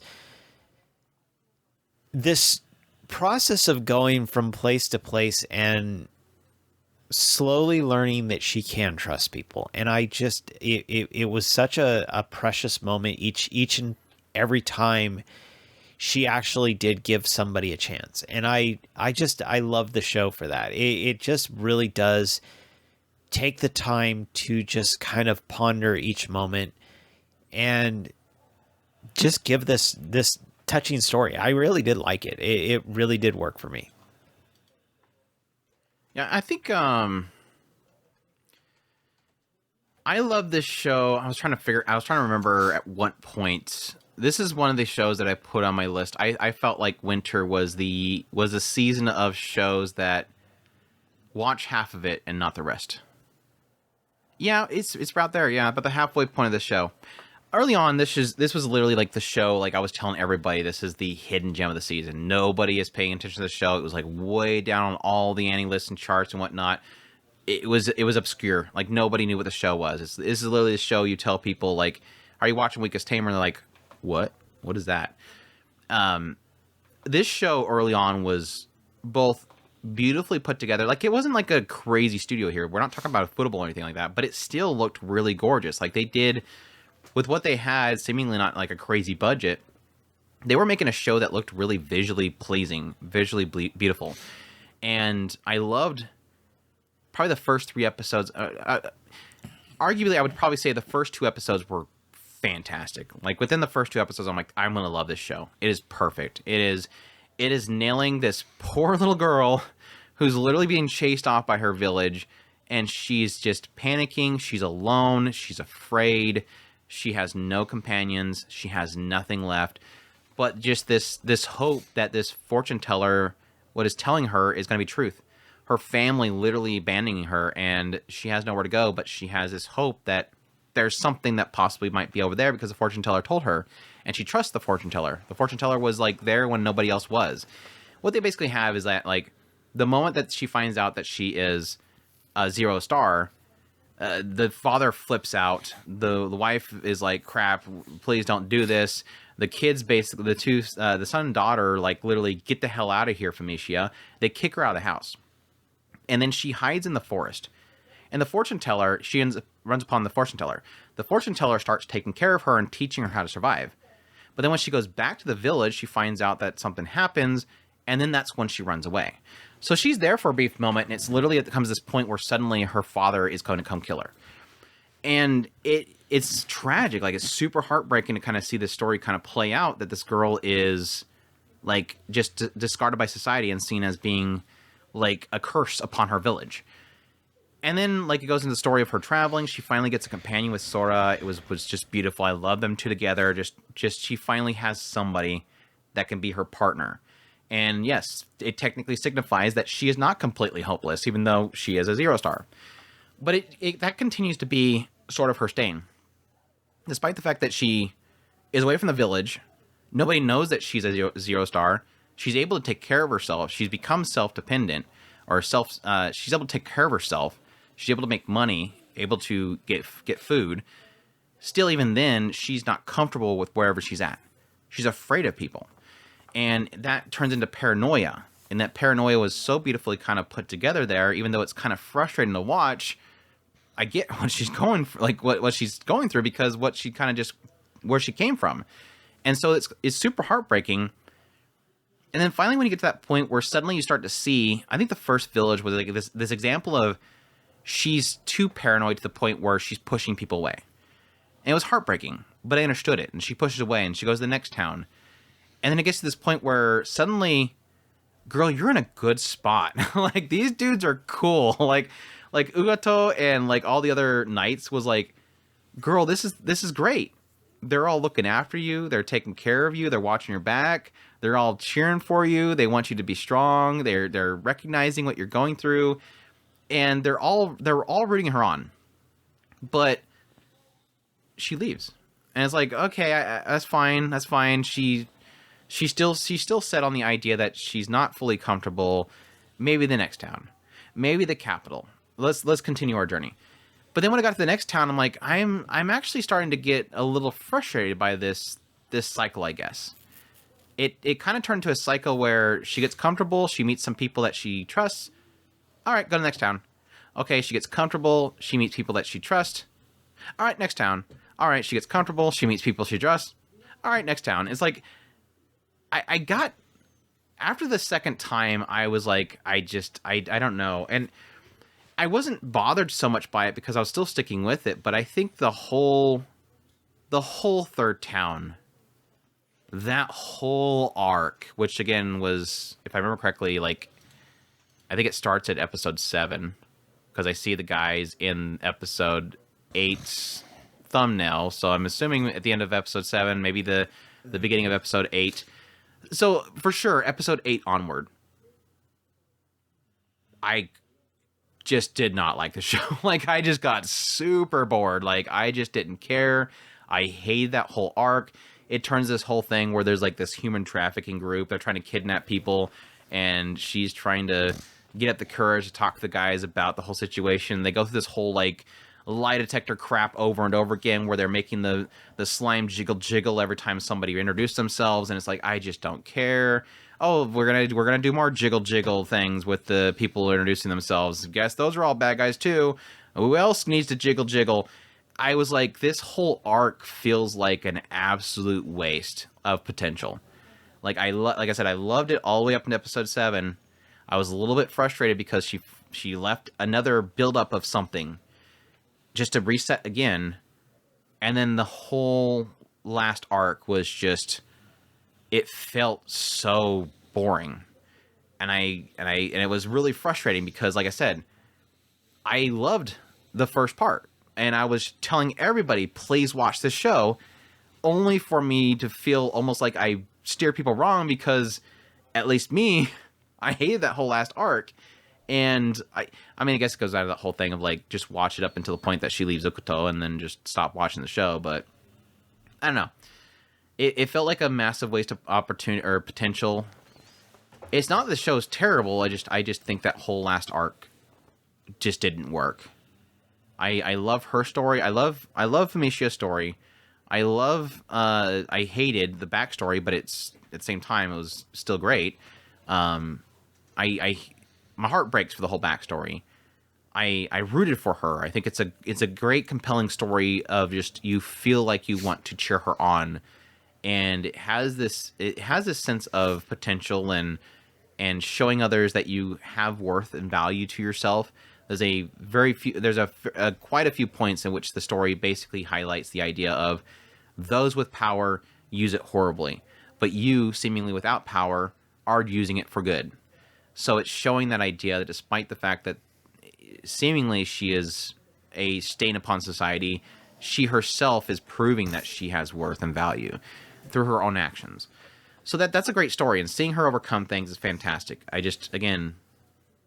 I wish I didn't even watch the last arc. I mean, what's your feelings of the last arc? Did you enjoy it? There was aspects of it that I didn't care for. The using the slime as the Deus Machina, that kind of it kind of was annoying, but yeah, I didn't hate it. I don't know. I mean, maybe the characters probably gave too much leeway to a child, but that's funny because that didn't really bother me too much. Yes, there is quite a few times where it's like suddenly she's like, I have some confession to make. I can do this. Wow, you're really clever, Ivy. That's incredible. And I love, like, every 2 seconds it's literally like, bing, and then she goes like, oh, well, they should do this. And they're like, what, Ivy? Did you say something, Ivy? It's like, they just like get up in her face. Did you say something, Ivy? What'd you say? I think we should do this. Are you really a 6-year-old? They kept getting it wrong. You're really an 8-year-old, or are you really a 10-year-old? I'm 8 or whatever. They kept like pointing that out. It's like, I just got a kick out of the fact that every now and then that little thing would happen. She would. We didn't mention this, by the way. Ivy Famicia is technically an isekai. They hint early on that Famicia isn't alone. That she had a previous life, and that at some point she realized that she had memories of a previous life. But they don't play it as Famicia herself physical is walking around, I'm an isekai, and she's yelling out about how she's an isekai. No, it plays it out as if there's another self within her mind that is talking to her. Almost like she has like a fairy that's following her around going, hey, I'm from another world, but I'm part of you and talking to you. So every now and then, seeming for a while there, it felt like maybe once an episode. Didn't do much with it. They only, I'll get into that one. Every now and then you'll hear like this chime, and then suddenly she'll hear something from that person. We don't hear it, or it doesn't vocalize it. She just responds to whatever the thing says. And that's how we know the thing said something.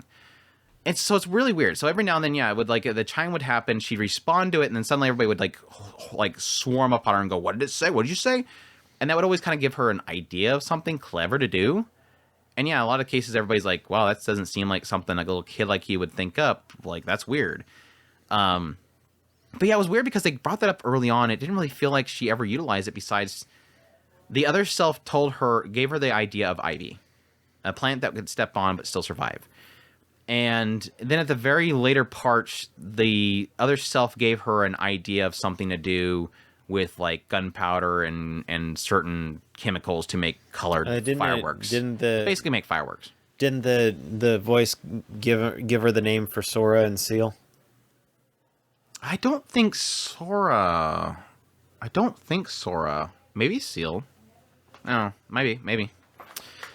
But yeah, that was a weird thing that they like threw in there, but I actually appreciate that. I didn't really feel like it was necessary, and it's probably one of those things where like maybe the light novel has a lot more conversation between the two of them. It's just when they adapted, they decided to make it just like a one-sided response kind of thing, which is clever. And I think that's what I was getting the feeling of when I had done the first impressions, because I still to this day probably stand by that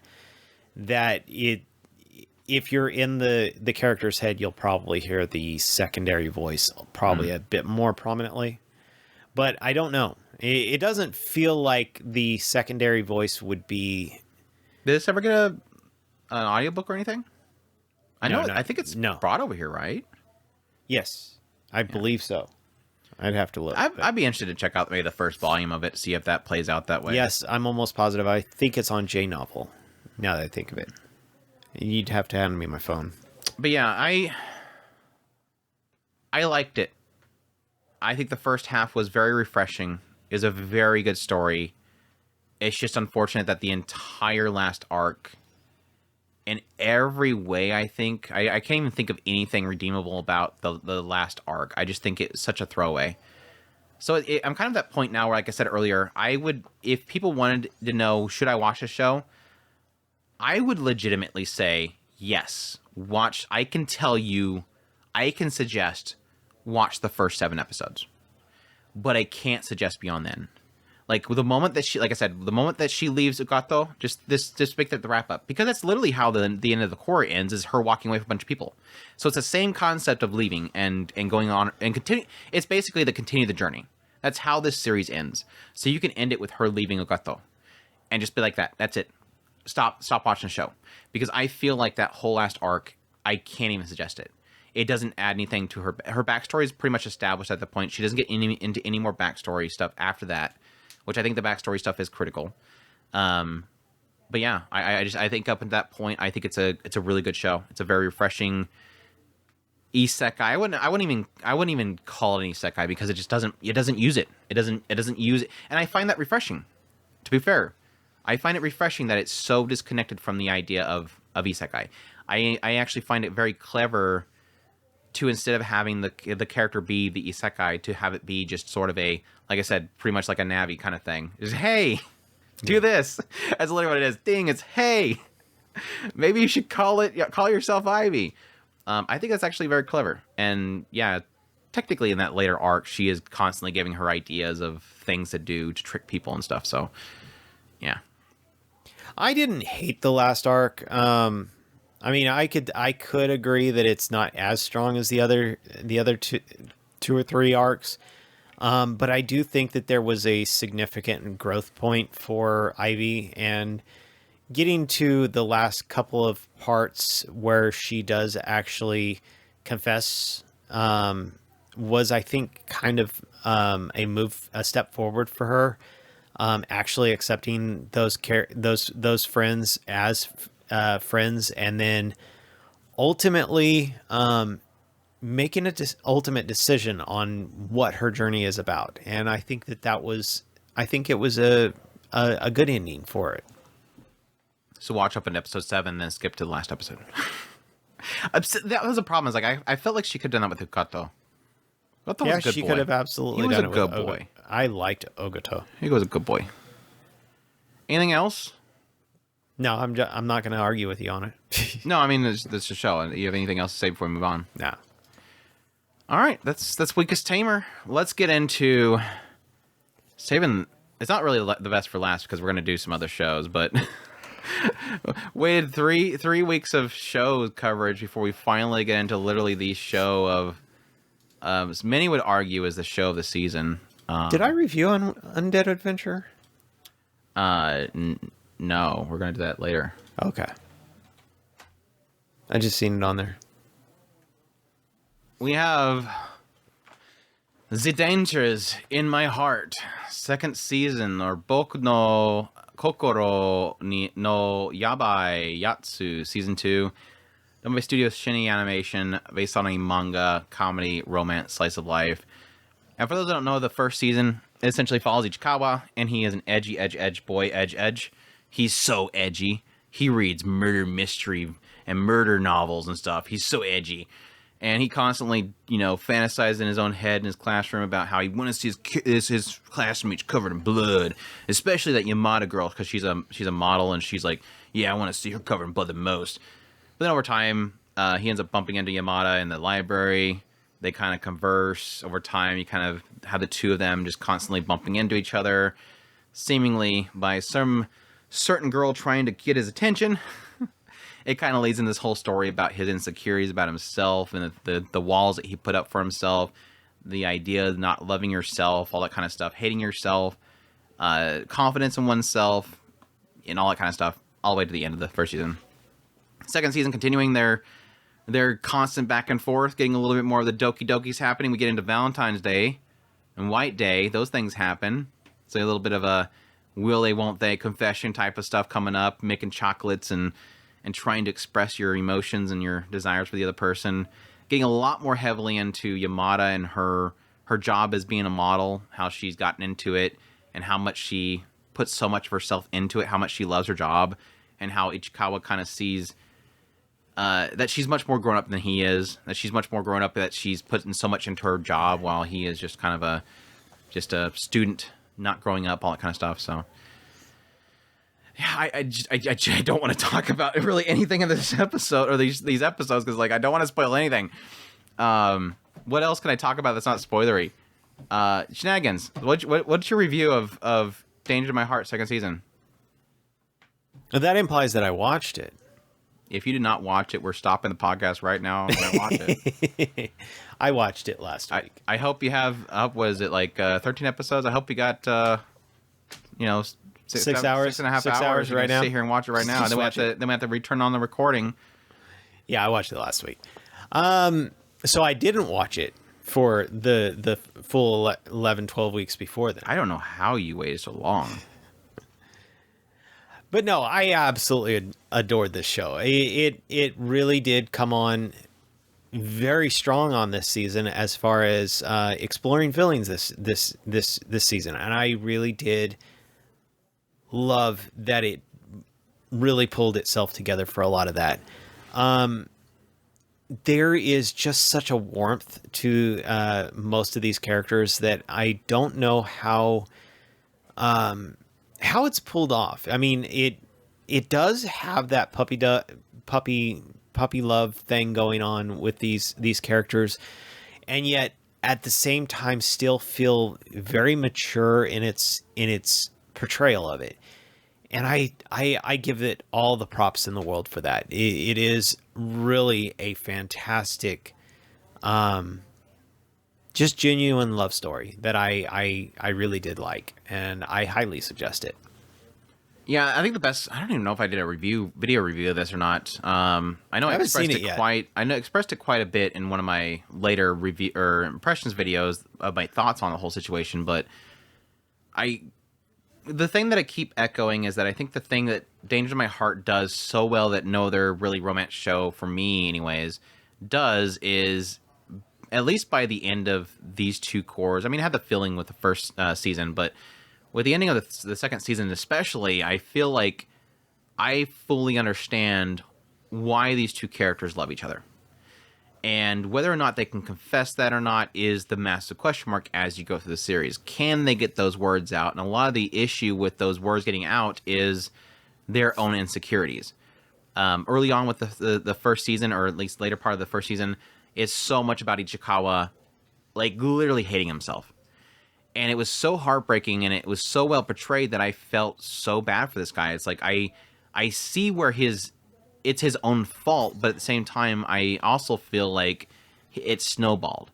and he got stuck in this little spot, and she's literally standing there going, "It's okay." Like, she's literally shaking him, saying, "It's okay," kind of thing. And I think with that whole story arc with the first season, I was like, to be honest, the first like 3 episodes, I always say the basketball in the face is the moment the show takes off, because everything before then it was like, okay, it's another waifu show. It's a model that's in his classroom, and he's the edgy kid that's the outcast, and for some reason she likes him.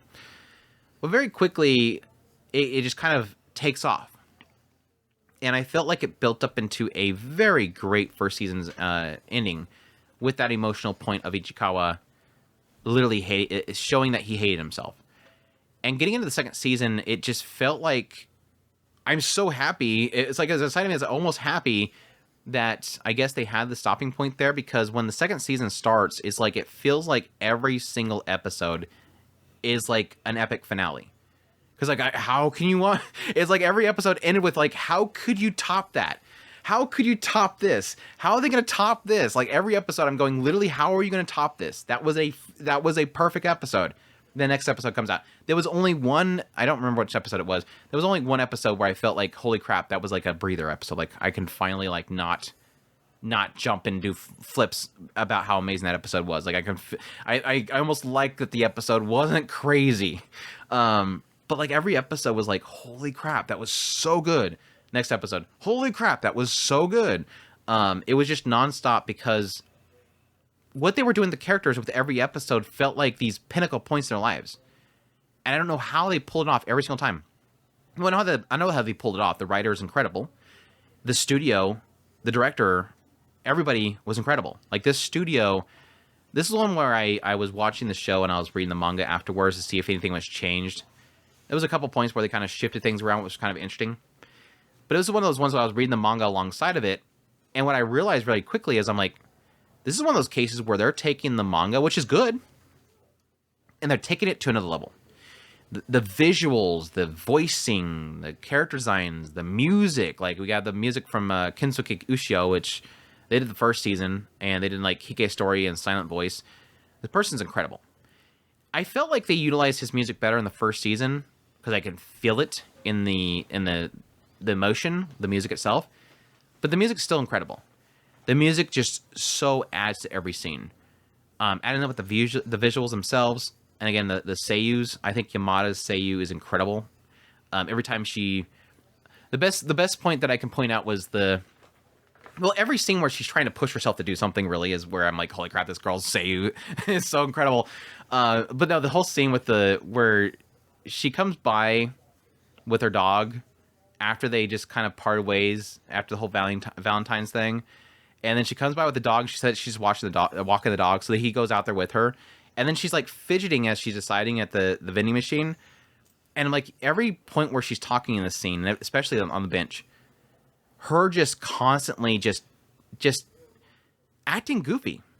Because that was one of the things that I always loved about this series, is that you never get a perspective of Yamada. You never get her inner dialogue. You have to see what she says, and she doesn't vocalize a lot. She's not good at vocalizing. She's better at vocalizing her thoughts than Ichikawa, but she's still kind of bad at it. So she's constantly fumbling over herself, but you never get to hear what she's thinking. So it's just all left to body language and how she's acting, and Ichikawa picks up on it. You're like, yeah, I picked up on it earlier, dude. Why did you pick up on it earlier? And Ichikawa's trying to decipher it, and he's trying to figure it out. And that plays into his insecurities, because he can't figure out what she's thinking. But we know what she's thinking, but she's not saying it, or it's not vocalizing it. And I think to be able to portray that in a way that I see it and I feel it was fantastic. And it was so rewarding that we've had like literally the full first season. We had like 5 episodes, I think, going into the second season before we finally had this moment where he's at her house and she just she lets it out. She explains herself and what she's been going through. It was like, I knew it. Like, it never told me until now, but I knew it because of how everything played out. That's how she was. That's why she cried when she got hit by the basketball.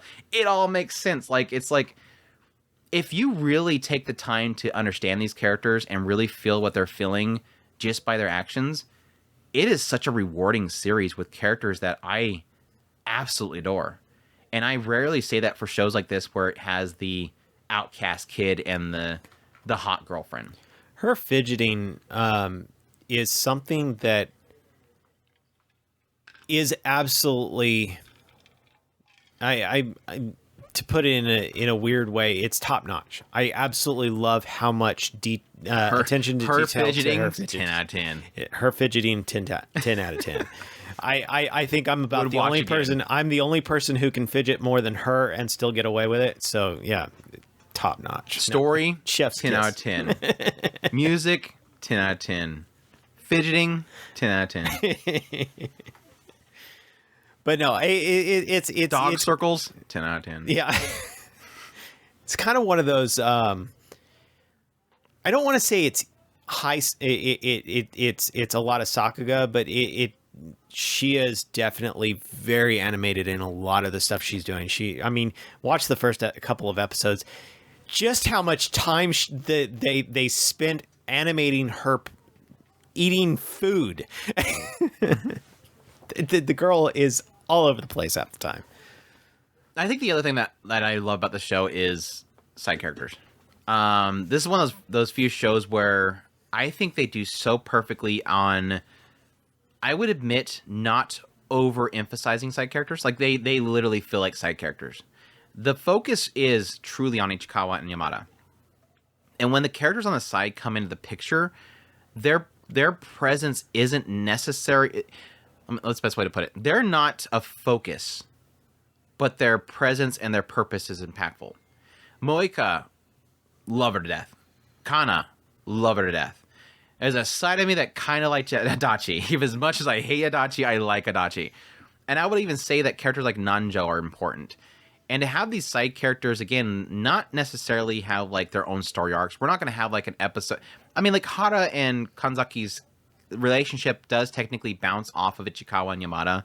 Like every now and then they'll talk about, you'll have Yamada bring Ichikawa over to the side and you'll see they're looking at Hara and Kanzaki on how they exchange their chocolates. And there's a presence in knowing that Hara and Kanzaki are going out. But you don't have like an episode devoted to them. The show is focused exclusively on Ichikawa and Yamada. It's and what like, that does it's like is that they're they come into the orbiting. picture and they add something to the story, and that's enough. Like, I don't need that to have a Moika episode. I love Moika. I think she's a fantastic wingman. She's constantly bumping the two of them. She's making sure that Ichikawa and her bump into each other when he's looking for the doggy pendant, but she's not a focus. And I think that's great because it allows it to keep that focus on, and I think that's mainly because I think most of the show is Ichikawa's perspective.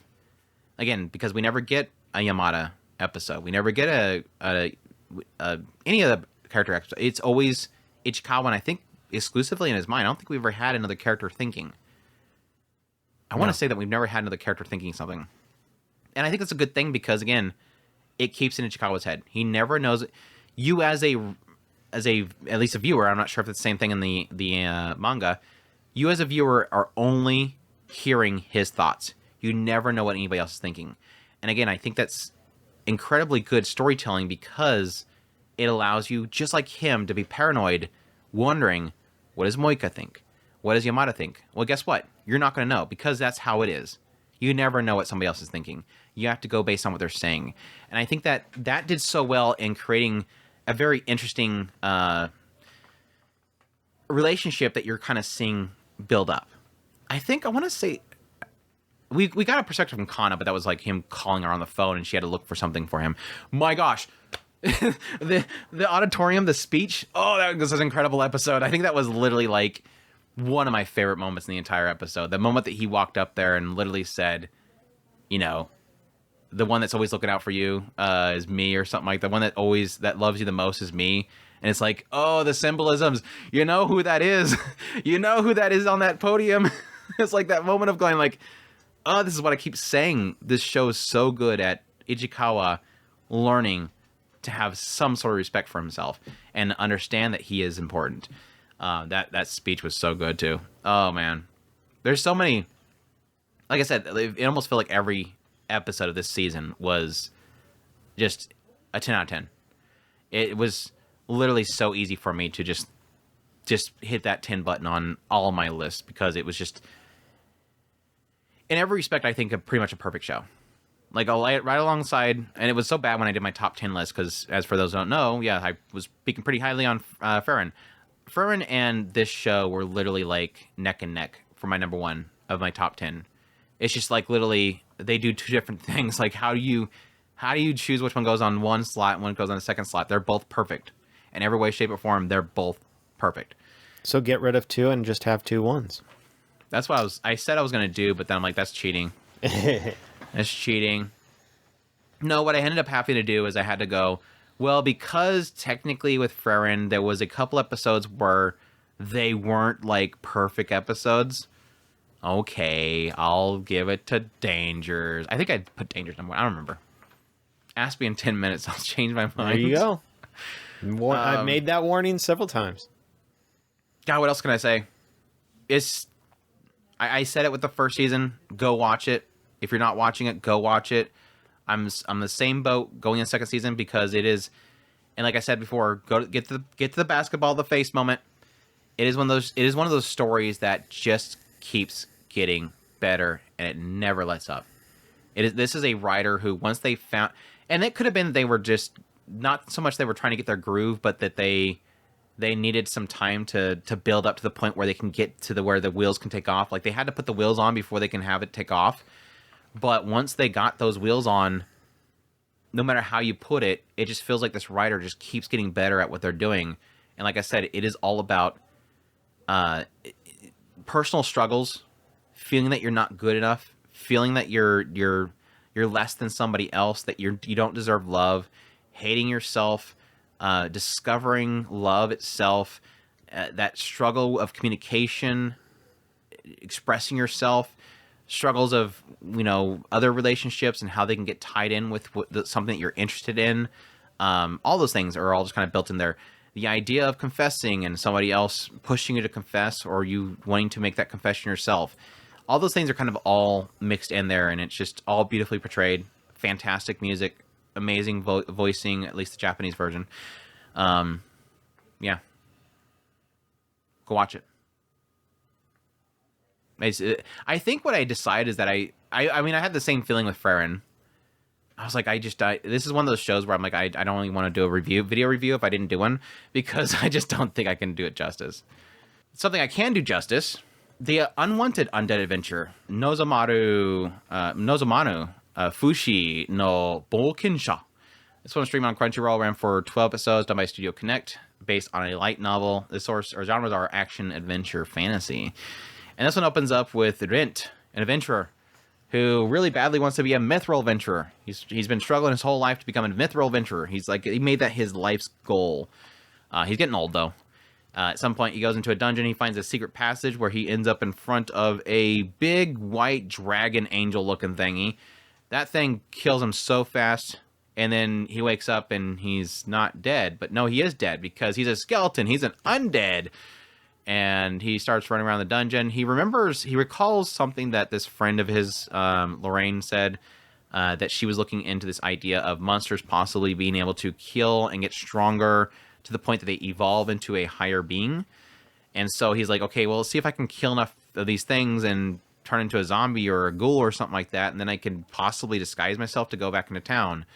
And so, yeah, it works. He actually becomes a ghoul. And then he's like, okay, I need to get to the point where I can become like a vampire or something like that. That way, I won't even have to wear a disguise. I can actually look like a human. And then I can get back into being an adventurer and everything. Over time, he's finding that he's actually... I mean, at least when he became a ghoul, he was actually getting stronger than he was before he died. So it seems like his transformation to becoming a monster, he's able to actually build his stats up better and his abilities. And he's getting new abilities and whatnot from being a monster. So he gets back in the town. He quickly goes to Lorraine, reveals to her that he's undead. She wants to do tests on him, but kind of stays at his side despite the fact that he's a monster now, and he bites her at some point. She even feeds him her blood. That's some fetish right there. If I'd heard one. I want some people out there like, I want some girl to put a drop of blood in my food. Much. Not only is she making him food, she's giving him her blood. Yeah. That's one droplet, though. That's devotion. One droplet, though. Let's not get carried away. One droplet per soup. She even gets mad when he drinks somebody else's blood. That's how devoted that woman is. That's some yandere stuff right there. I'm telling you. Is that like a reverse yandere or something like that? I will kill my own veins for you or something like that, Babaka. But no, yeah, he reveals it to her. She's like going to study and help him out. She kind of agrees the idea of doing the whole like evolution thing with his stats and killing things. So he's got to get back in the dungeon and do that. Again, he still wants to be an adventurer, but mithril rank, so he actually enlists himself in the Adventure Guild under a new name, which is pretty close to the old name. People are figuring it out really quickly, though, because they know him. But yeah, he's just doing dungeons, getting stronger. Thoughts? Review? Love it. This show. I thought you would like it. And when Andrew mentioned it, I was just coming off of the Berserker of Gluttony, or Gluttony... Bazaka, a gluttonany. Whatever the other eating flesh thing. And yeah. Now this season we have the re-monsters. Like every season we're getting eating people shows. But this one, I mean, when Andrew threw it at me, I was like, yeah, I did not throw it at him. I just told him about it. I didn't physically throw anything at him. Yeah, I literally burned it onto a CD-ROM. He did not physically.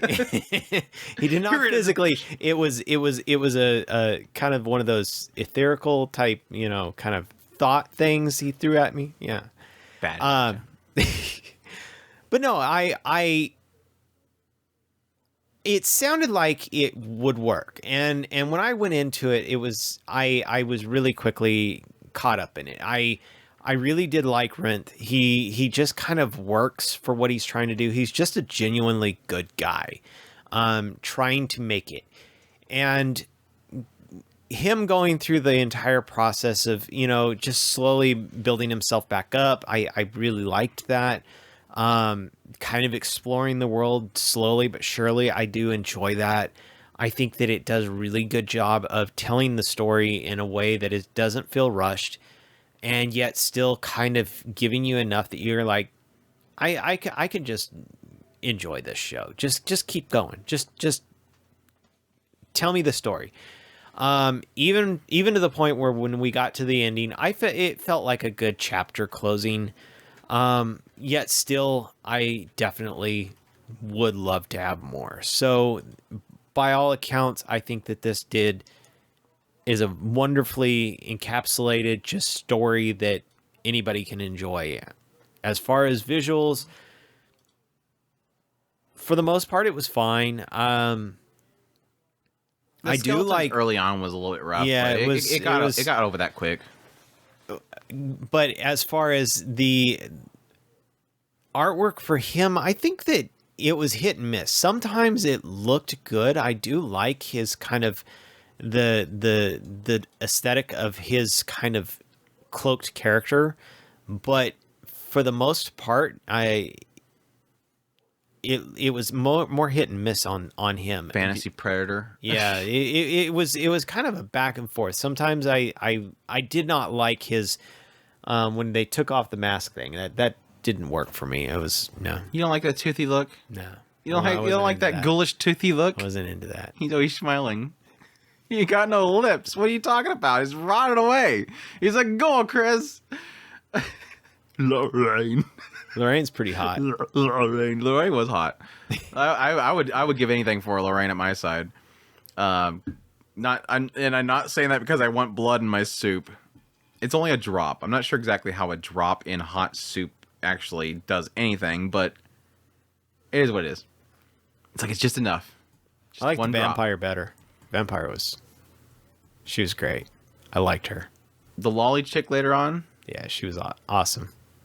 I mean, we didn't really get much with her, but I was hoping that we get more of the other adventure girl. Like, she just pops up every now and then. I'm like, the adventure girl was cool too, because they were mentioning like when when he first, but the three got together. That was cool. When he becomes an adventurer, at some point he he runs into this other adventurer, and I remember them saying that they wanted Rena, this new adventurer, to meet him because they knew that he would help her out, show her the hoops and the ropes and everything.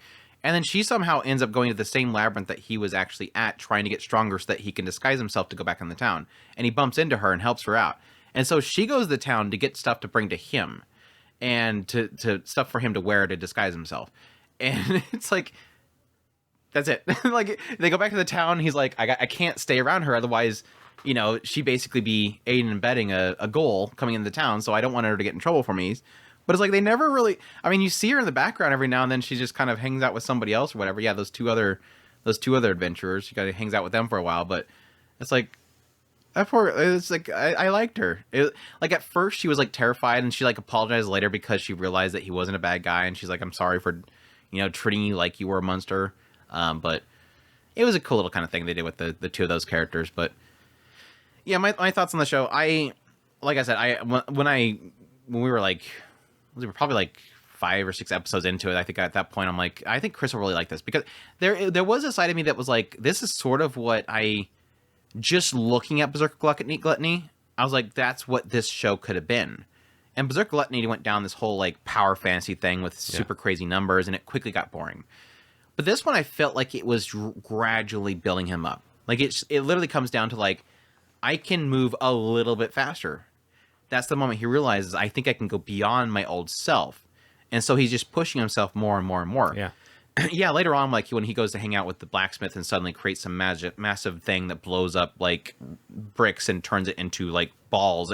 It gets weird sometimes with the crazy OP-ness that he's sort of realizing that he has. But that kind of comes down to one of those things of, like, you can do that, but don't do it, because it'll destroy your sword. Yeah, it does destroy the sword, but you could destroy something more than that. But it hints at that he's got some really crazy abilities, but for the most part, he's just kind of gradually building up. And so I felt like, since it was taking its time, this is going to be kind of what I was hoping Gluttony was going to be, where it is, because they have to consume, because they are a monster, there is the fear of being around other people because they might want him dead. But he's keeping to himself, and he's keeping secluded and building himself over time so that he can come back out to the forefront. That's literally what it feels like it's kind of turning into. Well, yes, having, you know, Lorraine there to kind of help him out with the whole situation and keep him supported the whole time, which I thought was fantastic. And getting into her history with him and all that kind of stuff was kind of cute. So, but yeah, it felt like a really solid series that was doing something very different, very refreshing, while at the same time being very kind of in the realm of, it sort of is gamifying a fantasy world. It's the labyrinths and dungeon diving and getting items and magic items and building yourself up and statting up and evolving and all that kind of stuff in a way that was kind of enjoyable. I kind of agree, Rent's kind of he's not like a crazy entertaining character, but he's kind of just enough there that you're like, I kind of want to root for this guy. He kind of has enough going for him that you're kind of cheering him on. At the same time, you're just wanting him and Lorraine to get together. Just kiss. Oh, that's right. He doesn't have lips. Sorry. I thought that later part, he probably could have. But no, I like their chemistry. There was like a few parts where it was kind of this goofy thing of like, you know, he bites her and then suddenly she almost sounds like she's pouty about it, but at the same time she's taking care of him. Or later on having those kind of back and forth between the two of them, and like she wants to take part of his body and cut it open and dissect him because she's such a monster geek. That stuff was cute. But yeah, it was enough that I enjoyed it. Not to say that I'd push anybody to go out of their way to watch it, but it's like, it's one of those fantasy series that just it does everything right. It doesn't do anything incredible. It's not like this is ever going to be like a 10 out of 10, you know, anime of the year type of contender, but it's like, this was in that kind of comfortable spot as being like, this is an okay show that I actually enjoyed. So yeah, it was solid. I enjoyed it. So there you go. Unwanted, Undead, Adventurer. And our last show. And he officially has a harem, by the way. He does? Yeah. Yeah? He has at least 3 characters that are in love with him. Yeah, but they actively pursuing him. The guild girls. Poor guild girl. The blacksmith kind of was after him. He practically was, yeah. I mean, the blacksmith even wife, with his wife sitting there going... The blacksmith wife figured it out, so why not? That poor boy's got something going on with him. He doesn't want to tell us who he is, but we know who he is. I can tell those hands anywhere. Yeah, our last show of the winter 2024 anime season review is Sengoku Youko. This one was on Crunchyroll. It's supposed to run for 37 episodes. It's like supposed to be a full adaptation, but We found out like literally the last episode. Hey, y'all are only getting was like 13 episodes for the first core. They're splitting the cores unfortunately, but makes sense. They got ReZero coming up here soon, so obviously White Fox are probably wanting to, I guess, devote more time to finalize that show because I'm sure they're probably wrapping up that show right now. But yeah, eventually we'll get 3 total cores, and I'm super excited about it because, yes, of course, this is from the creator Satoshi Mizukami, who did Planet with Biscuit Hammer. Well, Biscuit Hammer's terrible adaptation. Thankfully, this time he didn't get that same studio that did Biscuit Hammer. They got a decent studio. They got White Fox to work on this project, which is great because the show does look really, really good and has got some really great moments in it so far with the adaptation. But yeah, based on a manga. But yeah, this story pretty much has like this opening where you have Shinsuke, who is a samurai warrior that is on a journey to get stronger. And as he's traveling around, he ends up bumping into these bandits that are in this one area, and he's trying to figure out how he's going to take down the bandits. And as he's trying to figure out how to take down the bandits, suddenly these two show up, Tama and Jinka. And Tama is a Katawara, and Jinka is, Tama is a Yoko, a fox spirit, and Jinka is he claims to be a Sendo. And Jinka does some crazy summoning of these fist earth things and just takes down a bunch of bandits. And so Shinsuke's like, holy crap, how'd you do that? And they're like trying to ignore him, but then at some point he says that he knows where the bandit leader is. So Tama and Jinka force him to tell them where the bandit leader is. They go there. Tama walks up to the bandit leader, and Shinsuke's like, what are they going to do to take down the bandit leader? And Tama literally says, y'all stop being bad. Because your futures will be better if you just stop being bandits. And they're laughing at her, and then she says, don't worry, I have a foolproof plan, because if you keep doing bad things, eventually when you get old and you can't do much for yourself, you're not going to have anybody to support you. But if you do right and you build a village, those your future generations will take care of you when you get older. But they still laugh at her. And then they come to find out that the bandit leader is being controlled by an evil Katawara, and so they fight the bandits, and Jinka drinks some of Tama's blood to turn him, basically to draw out Tama's fox spirit into himself, this kind of transformation where he just goes crazy and just wrecks everything. But yeah, that kind of starts this whole thing where Shinsuke is following Tama and Jinka around. Tama and Jinka are like, Tama claims them to be like the siblings of like peace or whatever like that. They're going around to create peace between the Katawara and the humans. Both sides are good people. It's just they keep kind of having problems amongst themselves. So they're kind of being the justice system between the two of them. Like if there's a bad Katawara, they're going to stop the bad Katawara. If there's a bad human attacking Katawara, they're going to stop the bad people.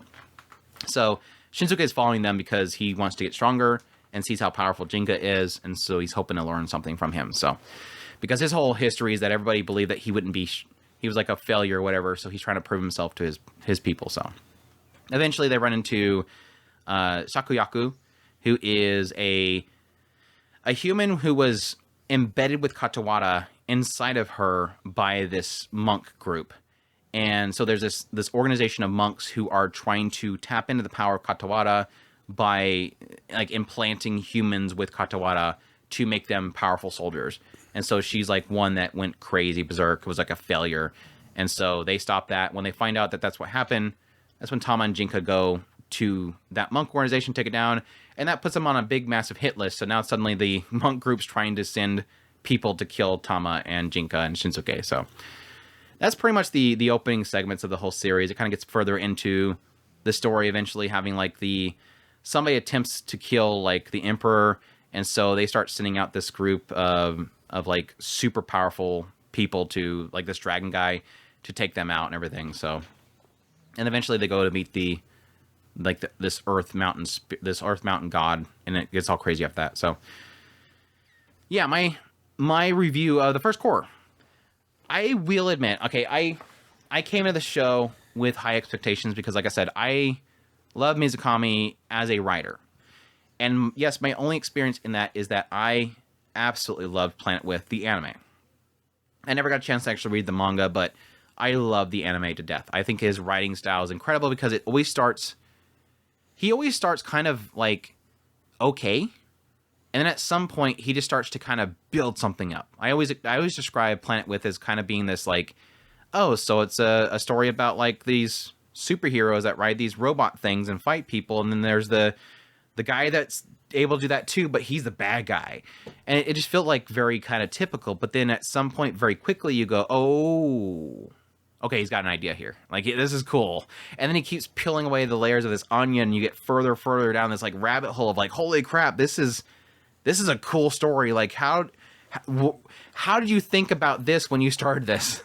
Like, it feels typical, and then suddenly out of nowhere, this door opens up and you go, oh, this is what his plan was. That's incredible. And I felt like I was getting into that with Biscuit Hammer, but I couldn't stand the anime adaptation. I just was like, okay, I got to stop watching this show and just read the manga, because this studio and this team is butchering this so badly.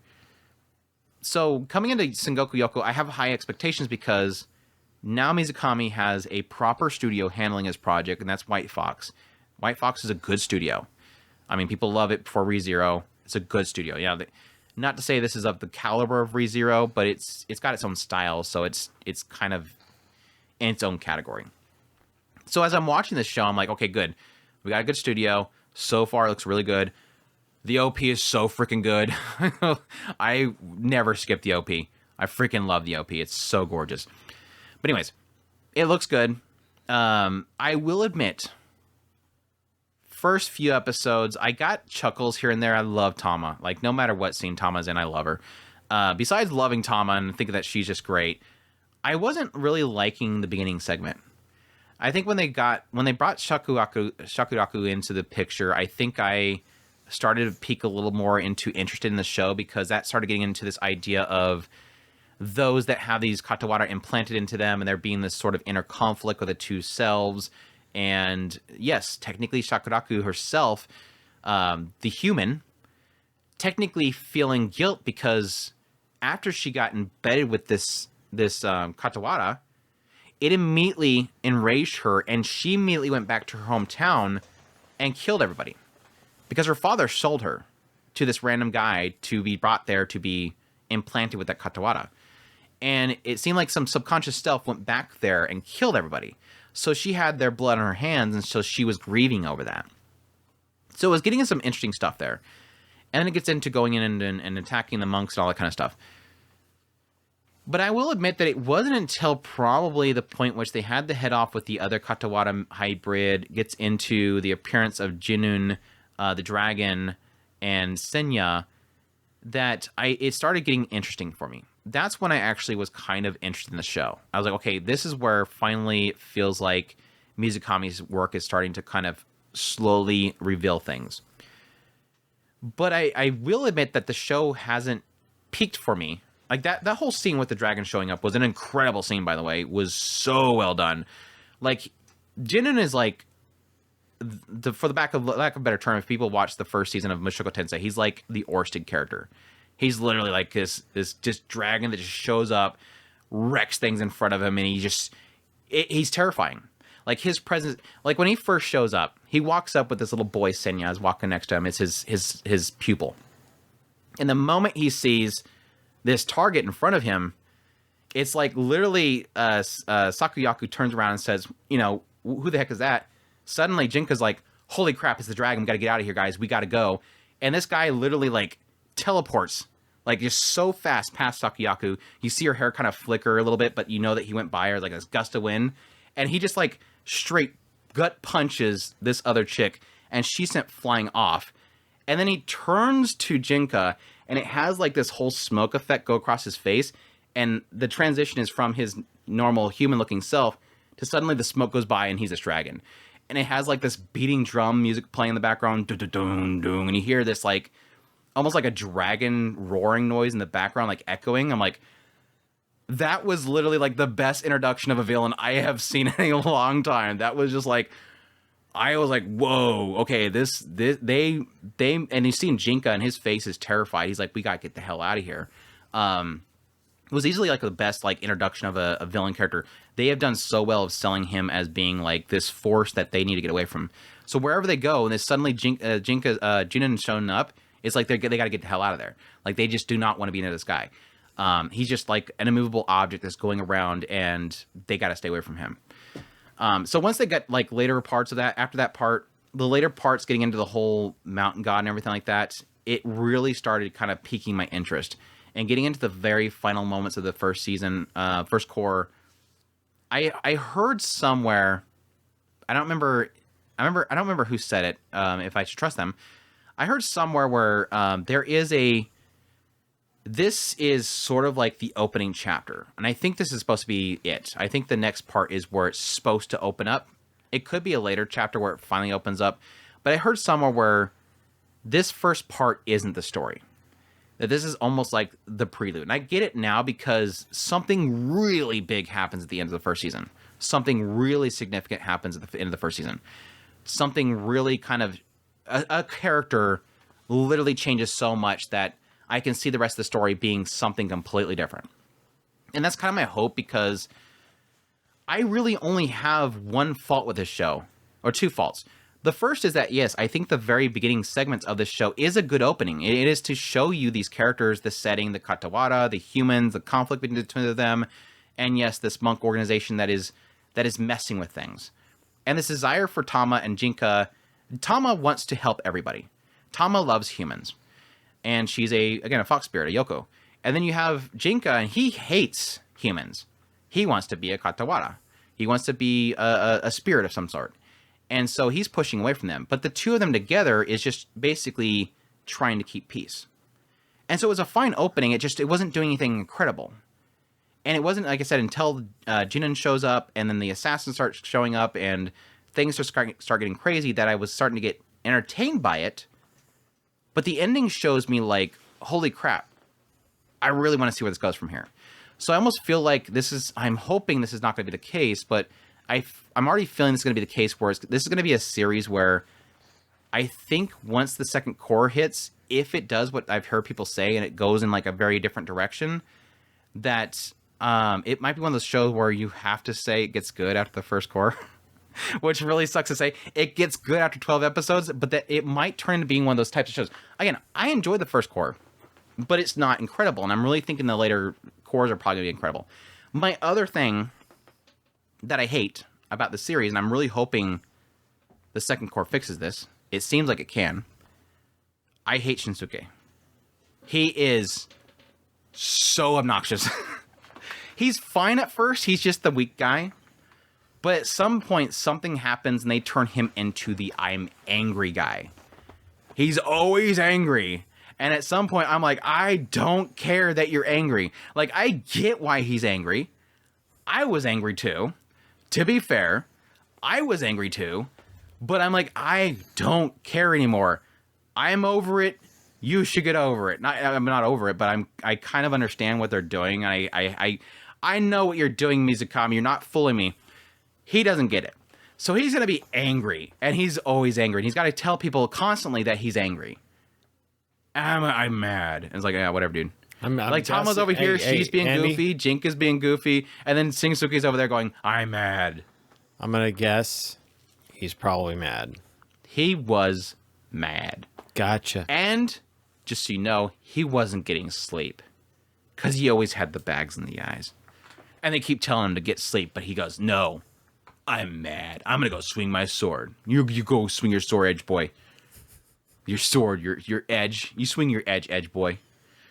He got irritating. And like I said, I hope they don't bring him back. I hope they just leave him out of the story. But again, why? Because he's mad? Exactly. I mean, Tama's kind of mad right now, but different reasons.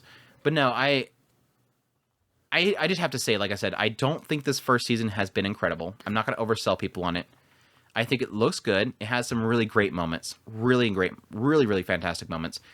But I will admit that the last episode has me insanely hyped for where this show can go.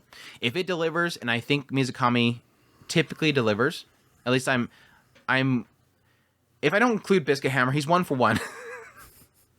Again, Biscuit Hammer was going somewhere. I just couldn't stand the anime adaptation. If his record's anything to go by, which is 1 for 1, I think he can take off from here, and I'm really excited where it can go. So we'll see, though. We'll see though. That's Sengoku Youko. Did we miss anything? Not that I know of. Is that all of our shows? Do you have any other shows that you watched I that have you forgot? the slightest clue. I forgot them, so if... What is your number 1 and 2 show of spring so far? I haven't the slightest clue. Have you started anything?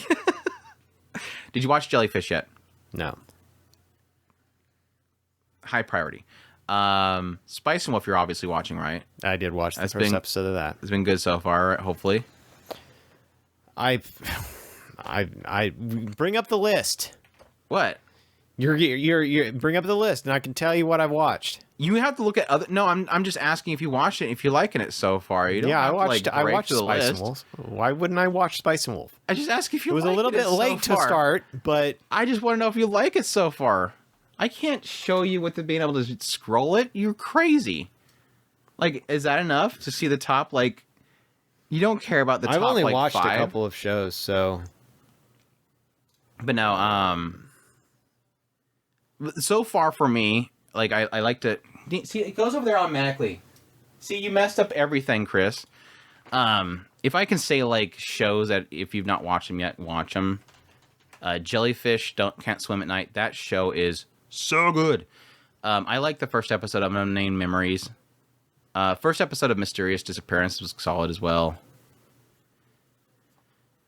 And it's pretty much after that point, it's going to be all the returners. I don't think anything else so far has really stood out too much. Kaiju number 8. I was disappointed. I was disappointed with the old couple. Yeah, it's 4-coma. Oh, and it feels so. They didn't blend it. No. Ew. So it's like very cut skit. Very disjointed. I mean, the jokes were cute. They were fine, but very disappointed. The Sentai one's good so far. The Loser Ranger. I need to watch second episode though. Didn't get to that one. Hibiki Phonium's good too. Did you watch the train show yet? No, not yet. Doomsday. I want to know. I'm going to be really excited to hear about your response to that show. That shows. Did you watch the Isekai Thigh show yet? Guessing not. Which one was that? The Seventh Prince, the Super Thigh Shota show. Yeah. I thought it was goofy. Do you like it? I thought it was all right. I like Laughing in the show. Yeah. Laughing improved. I just hate the freaking demon thing and the screaming. Oh, that screaming of that demon is so obnoxious. He's just constantly screaming about what he did. And like, well, and it's so funny because this is reaction OP. When I listened to what you had to say about it, it was like, I can't disagree with you. You're like, you're not lying. You're not wrong. You're not wrong, but I like it still. It's just goofy. I don't know yet. I haven't decided where I land on it, but it does damn look good. It does. It just looks. Why? You were not wrong on that. Did you watch the first episode of Blue Archive yet, though? Nope. That one looked good too. But no, I'm interested in the Loser Ranger. I haven't watched Sonari Yukikun yet. I really need to watch that too. No, not yet. I was picking and choosing which ones to just get started on because I have a lot of catching up to do to get into this season. I had to watch Konosuba movie. That was another thing is I went to go and watch Slime. I went to go watch Slime and I seen that there was all Scarlet, yeah. There's like a million and a half freaking. I'm gonna have to take pictures of this crap. Anybody who has Roku should know they all know exactly what I'm talking about. Crunchyroll sucks on the Roku. There's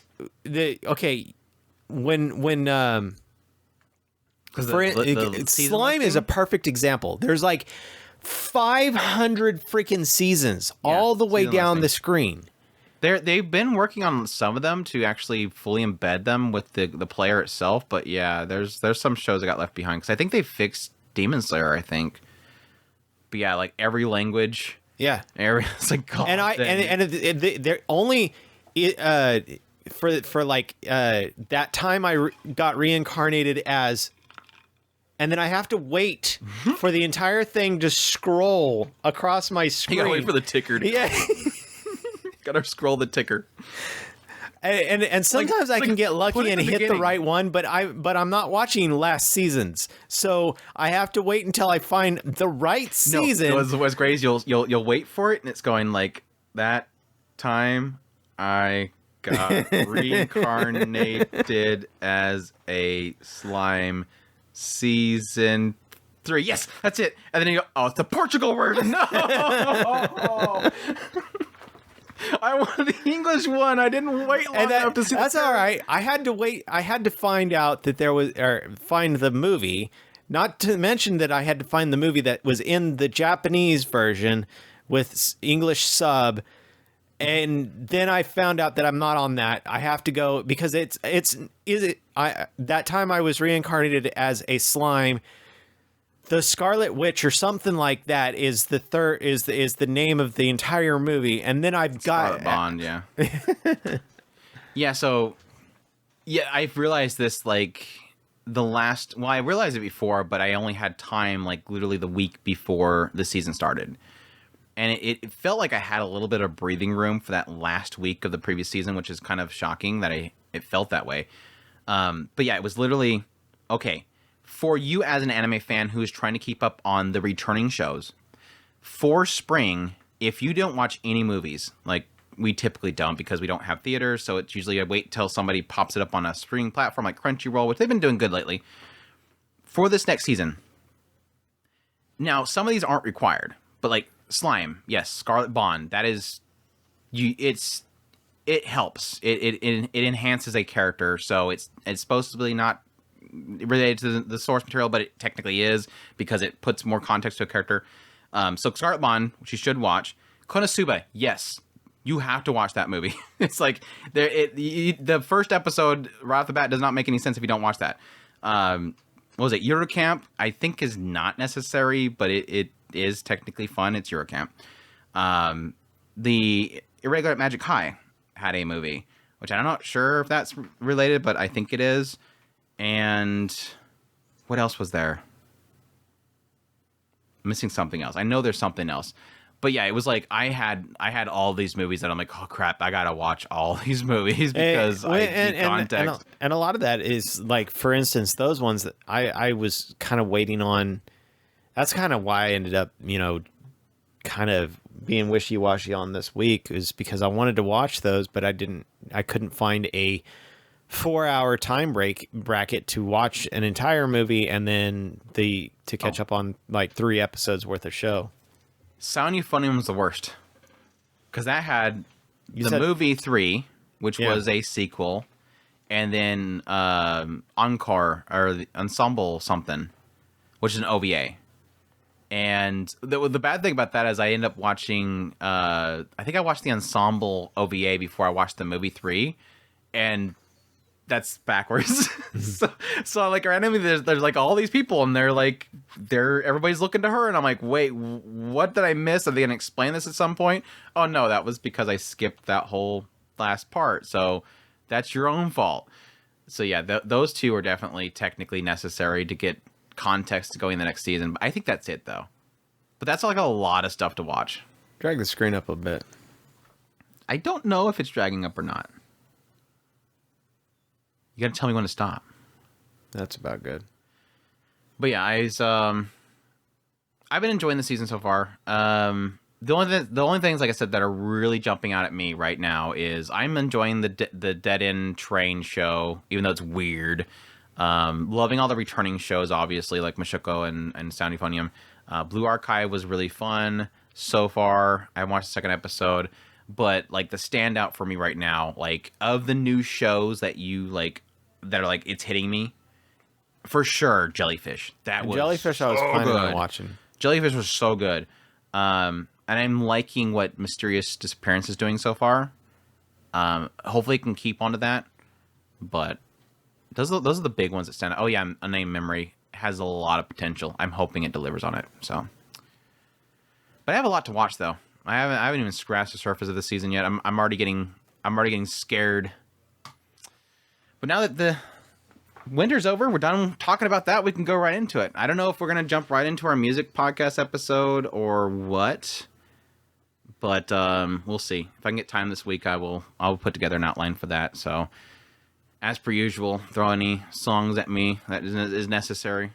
I heard a little bit of the Loser Ranger ED. Sounds really poppin'. But yeah, we'll see. Anyhow, that is it for the winter season. Time to go into the spring season. So everybody, hope you guys enjoyed our reviews of the winter season and will join us going into the spring season and on and beyond and beyond. But I hope you guys enjoyed these reviews. And as usual, we're at talkspirit.com. That's where you can go for our links, social media links, ways to get a hold of us, our Discord link there so you can join the community there. Greatly appreciate everybody that supports the channel, no matter how you do it. But until next time, y'all take care. Os.